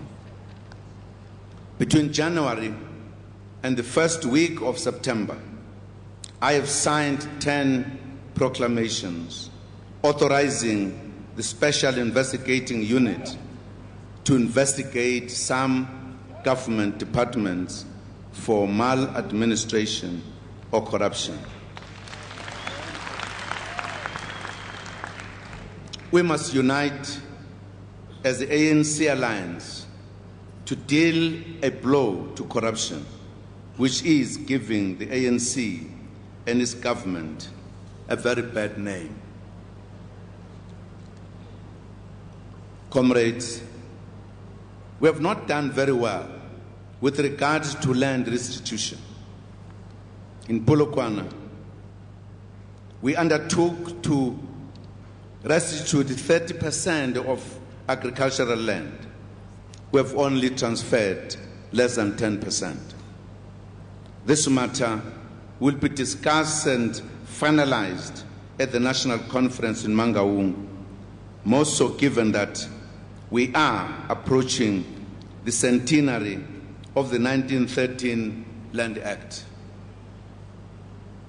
On creating decent work, we continue to implement the new growth path. Our massive infrastructure program, which is one of the new growth path job drivers, has identified 17 strategic infrastructure projects that aim to improve electricity, railways, roads, dams, and social infrastructure. The program is coordinated by the Presidential Infrastructure Coordinating Commission and is expected to create jobs while improving access to infrastructure in many communities. There is a lot more that we have achieved as the ANC government in implementing the mandate of the people. As the ANC, we need to acknowledge these achievements and build on them to improve where we still need to do more. Moving ahead to the National Conference in Mangaung, we should reaffirm the gains of Polokwane as agreed in the policy conference. We reaffirm the Polokwane Economic Transformation Resolution with the premise that our most effective weapon is the campaign against poverty, is the creation of decent work, and creating work requires faster economic growth and to address monopoly domination of the economy. We acknowledge the contribution of Cosatu at the policy conference on these matters. At the policy conference, we also reflected on the role that South Africa should play to deepen the African agenda and promote Africa's development. We wish to remind Congress as well that in March next year, South Africa will host the 5th BRICS Summit in Durban. Cosatu may want to reflect on how the mechanisms can be utilized to promote meaningful economic development under this mechanism. In conflict resolution, the ANC will continue to support a credible, inclusive dialogue between Palestinian and Israeli on a basis of a two-state framework. Comrades, at this point, allow me to extend our deepest condolences to the Palestinian people and government on the passing of the ambassador of the Palestinian to South Africa over the weekend. He will be sorely missed by many comrades in the ANC and Alliance. On Western Sahara, the ANC supports a negotiated settlement with the government of the Kingdom of Morocco under the auspices of the United Nations. We continue to pledge our solidarity with the government and the people of Cuba, and we call for an immediate end to the U.S. embargo on Cuba and support the release of the Cuban Five.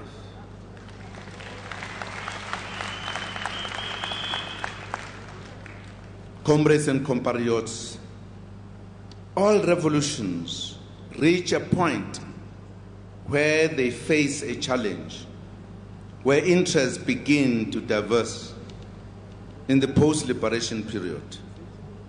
It usually happens after the first 2 decades or so of freedom. In other words, the winning of the revolution honeymoon comes to an end, and the real challenges of life and governance come as a challenge. This calls upon us to remain vigilant and united as the tripartite alliance, and be ready to defend our revolution with everything at our disposal. Let me emphasize that the ANC alliance remains the only truly liberator force in our country. It is the only force that has the interests of our people at heart. Let me also reaffirm the character of the ANC as a disciplined force of the left, with a bias towards the working class and the poor.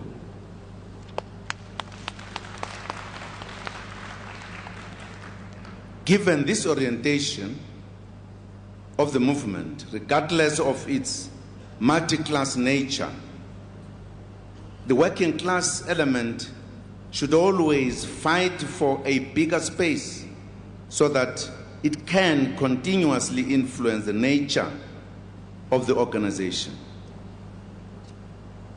Therefore, workers in organized unions must swell the ranks of the ANC at all levels and defend our revolution.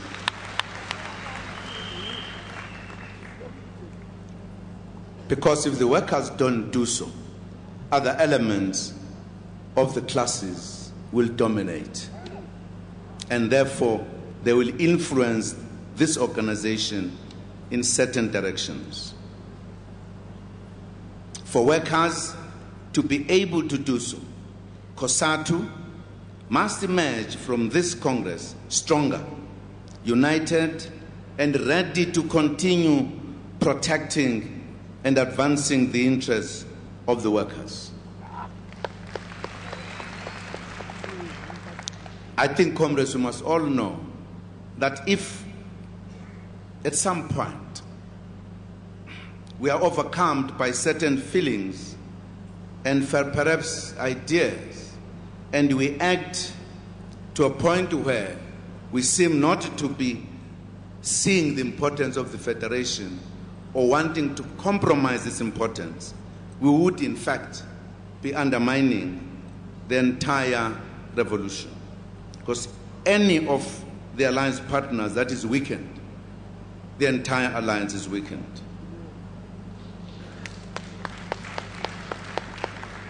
Cosatu must be united and ready to continue its role as strengthening and defending the liberation movement as it has done together with the SACP for decades. It is absolutely important for us to do so. The future, comrades, of our freedom, revolution, and democracy lies in the hands of the alliance, no one else. And therefore, we should bear this in mind at all material times. Whatever happens, whether we go to conferences or whatever, having exercised our democratic rights within our conferences, but we must know that as we emerge from a conference, we should be a new force, adding impetus to the struggle to change the quality of lives of our people. Let me thank you again for the invitation to the ANC to address this Congress.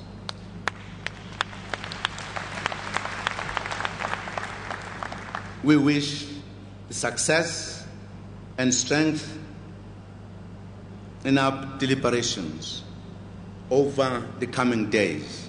But it is clear that we have demonstrated already your seriousness about the challenge that faces us, because we have elected your office bearers in the manner in which we have done. That indicates, as I said, the maturity and the understanding of the challenges we are faced with. I really want to congratulate you and thank you that you are giving us a big hope as the ANC and the Alliance.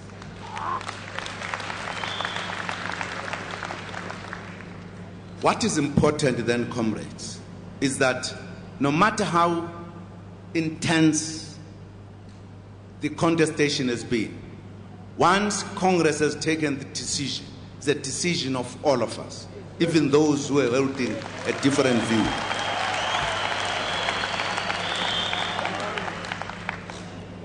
Remember that working together, we can do more.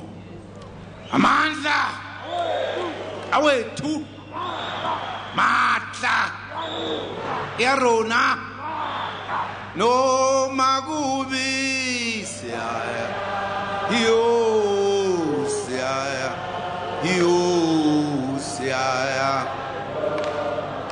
no magubi siaya,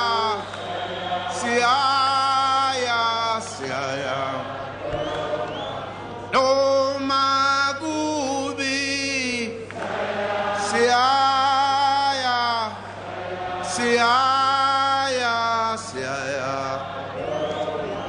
No mavesitula, besbulala, besibopa siaya. No mavesitula, besbulala, besibopa siaya. Gubi,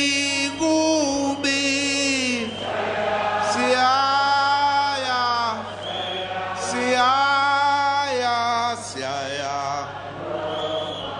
No magubi, siaya.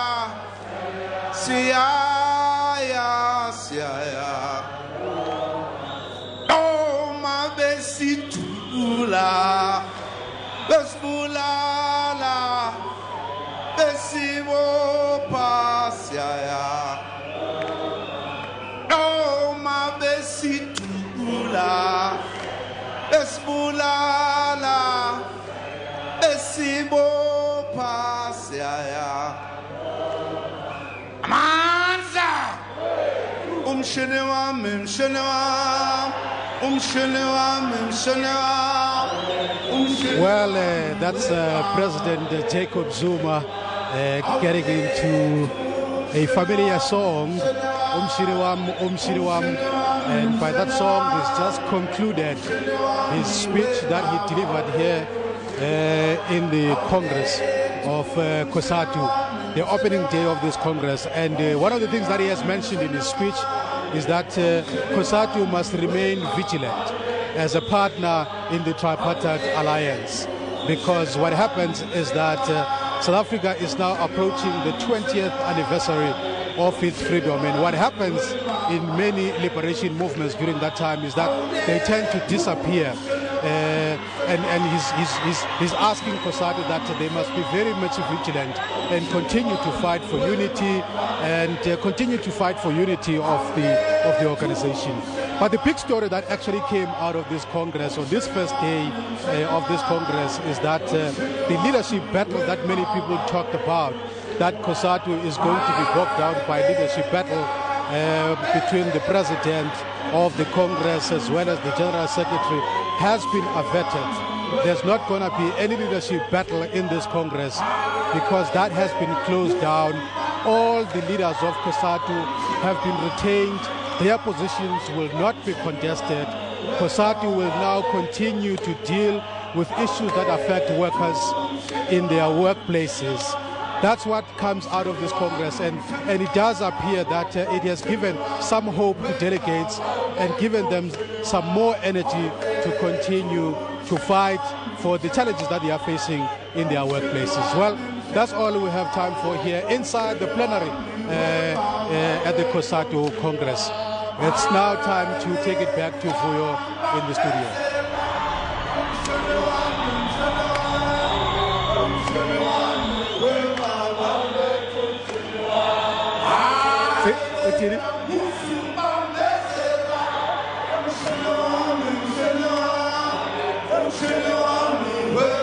Well, thanks there to Tammy Dixon, who is on the other side, right where those workers are. Well, joining me now is Professor Somadoda Fikeni, who we spoke to earlier. Your take on, let me start with the ANC president's speech that we just saw now. Well, I do think that it was quite a balanced speech in a sense, because it emphasized the centrality of the alliance. But as a precursor to Mangaung, it emphasized that unity, especially in the manner that leadership was retained, was key. It also addressed the issue of Marikana and went on to defend ANC gains, whilst at the same time accepting that there were shortfalls in that. So to that extent, I think it was a wide-ranging speech with a strong component of foreign policy towards the end that was speaking to those issues. Well, I don't know if it's me but it is one of those speeches that, for me, in a gathering of this nature, which is a Cosatu gathering, just as you would do, or used to be the practice, where if an ANC president was addressing an SACP conference, for example, it was a lot more stately. It was not your typical organizational speech. In other words, the ANC as an organization speaking to its ally, which is another revolutionary organization. It was very much stately, a lot more. Actually, that is the case, and that is true. Remember that in the Marikana situation, many eyes were looking at the president as to how he was going to handle that one. Whether he was going to come out lambasting, the other side, or whether he was going to rise above that. And I think he chose the latter. It was stately in a sense that you would find foreign policy issues, you'd find analysis of government, programs. But most interesting he raised the issue of violence which accompanies strikes. He raised the issue of proliferation of strikes which impacts on productivity and possibly on the projected economic growth. So it was safe ground? It was safe ground. Let's talk a bit about Stumo Dlamini's own address. As the president of Cosatu, not quite no sparks, so to speak, at all. I do think that, again, you might have possibly had a lot of discussions behind the scenes to make sure that extreme positions of any kind are not taken, but rather more contained, working towards the glue which would provide unity within Cosatu. Because in a Congress of this nature with many affiliates, once you start having sparks, especially that not all affiliates may agree with, you start having quite an intense engagement which may go anyway. No sparks flew either on the election, straightforward, everyone retained. What is that telling South Africa about the state of Cosatu? I think increasingly with the reports that there were tensions between the president of Cosatu and its Secretary General, Cosatu realized, looking at the fragmentation within the ANC, that it would actually be such a suicidal, move if it finds itself divided, whereas ANC still has its own fragmentation. And as such, they might have opted to retain these leaders because both of them are quite popular. They have a very strong constituency. Even when the video was being shown, it was indicating the response from the floor that both of them and most of the leaders were commanding such a strong support. Now, to alienate their constituencies would not have been a wise move. Very briefly, you always part of us talking about the news, but for some reason today you were very much in the news at this Congress. Yes. What is your brief? What are you supposed to discuss when you address these workers at that closed Congress tomorrow? It's just to reflect on where we are in South Africa in our transition and where the labor movement is located in that, and reflect honestly on some of the issues that are still gaps in that journey. So to that extent, I really welcome the deliberation because it's a democracy and nothing personal. Wow. Brother Fikeni, thanks very much for talking to us. Well, you heard him. That's what he will be delivering tomorrow. Very much in the news today. Well, that's all we had time for today on the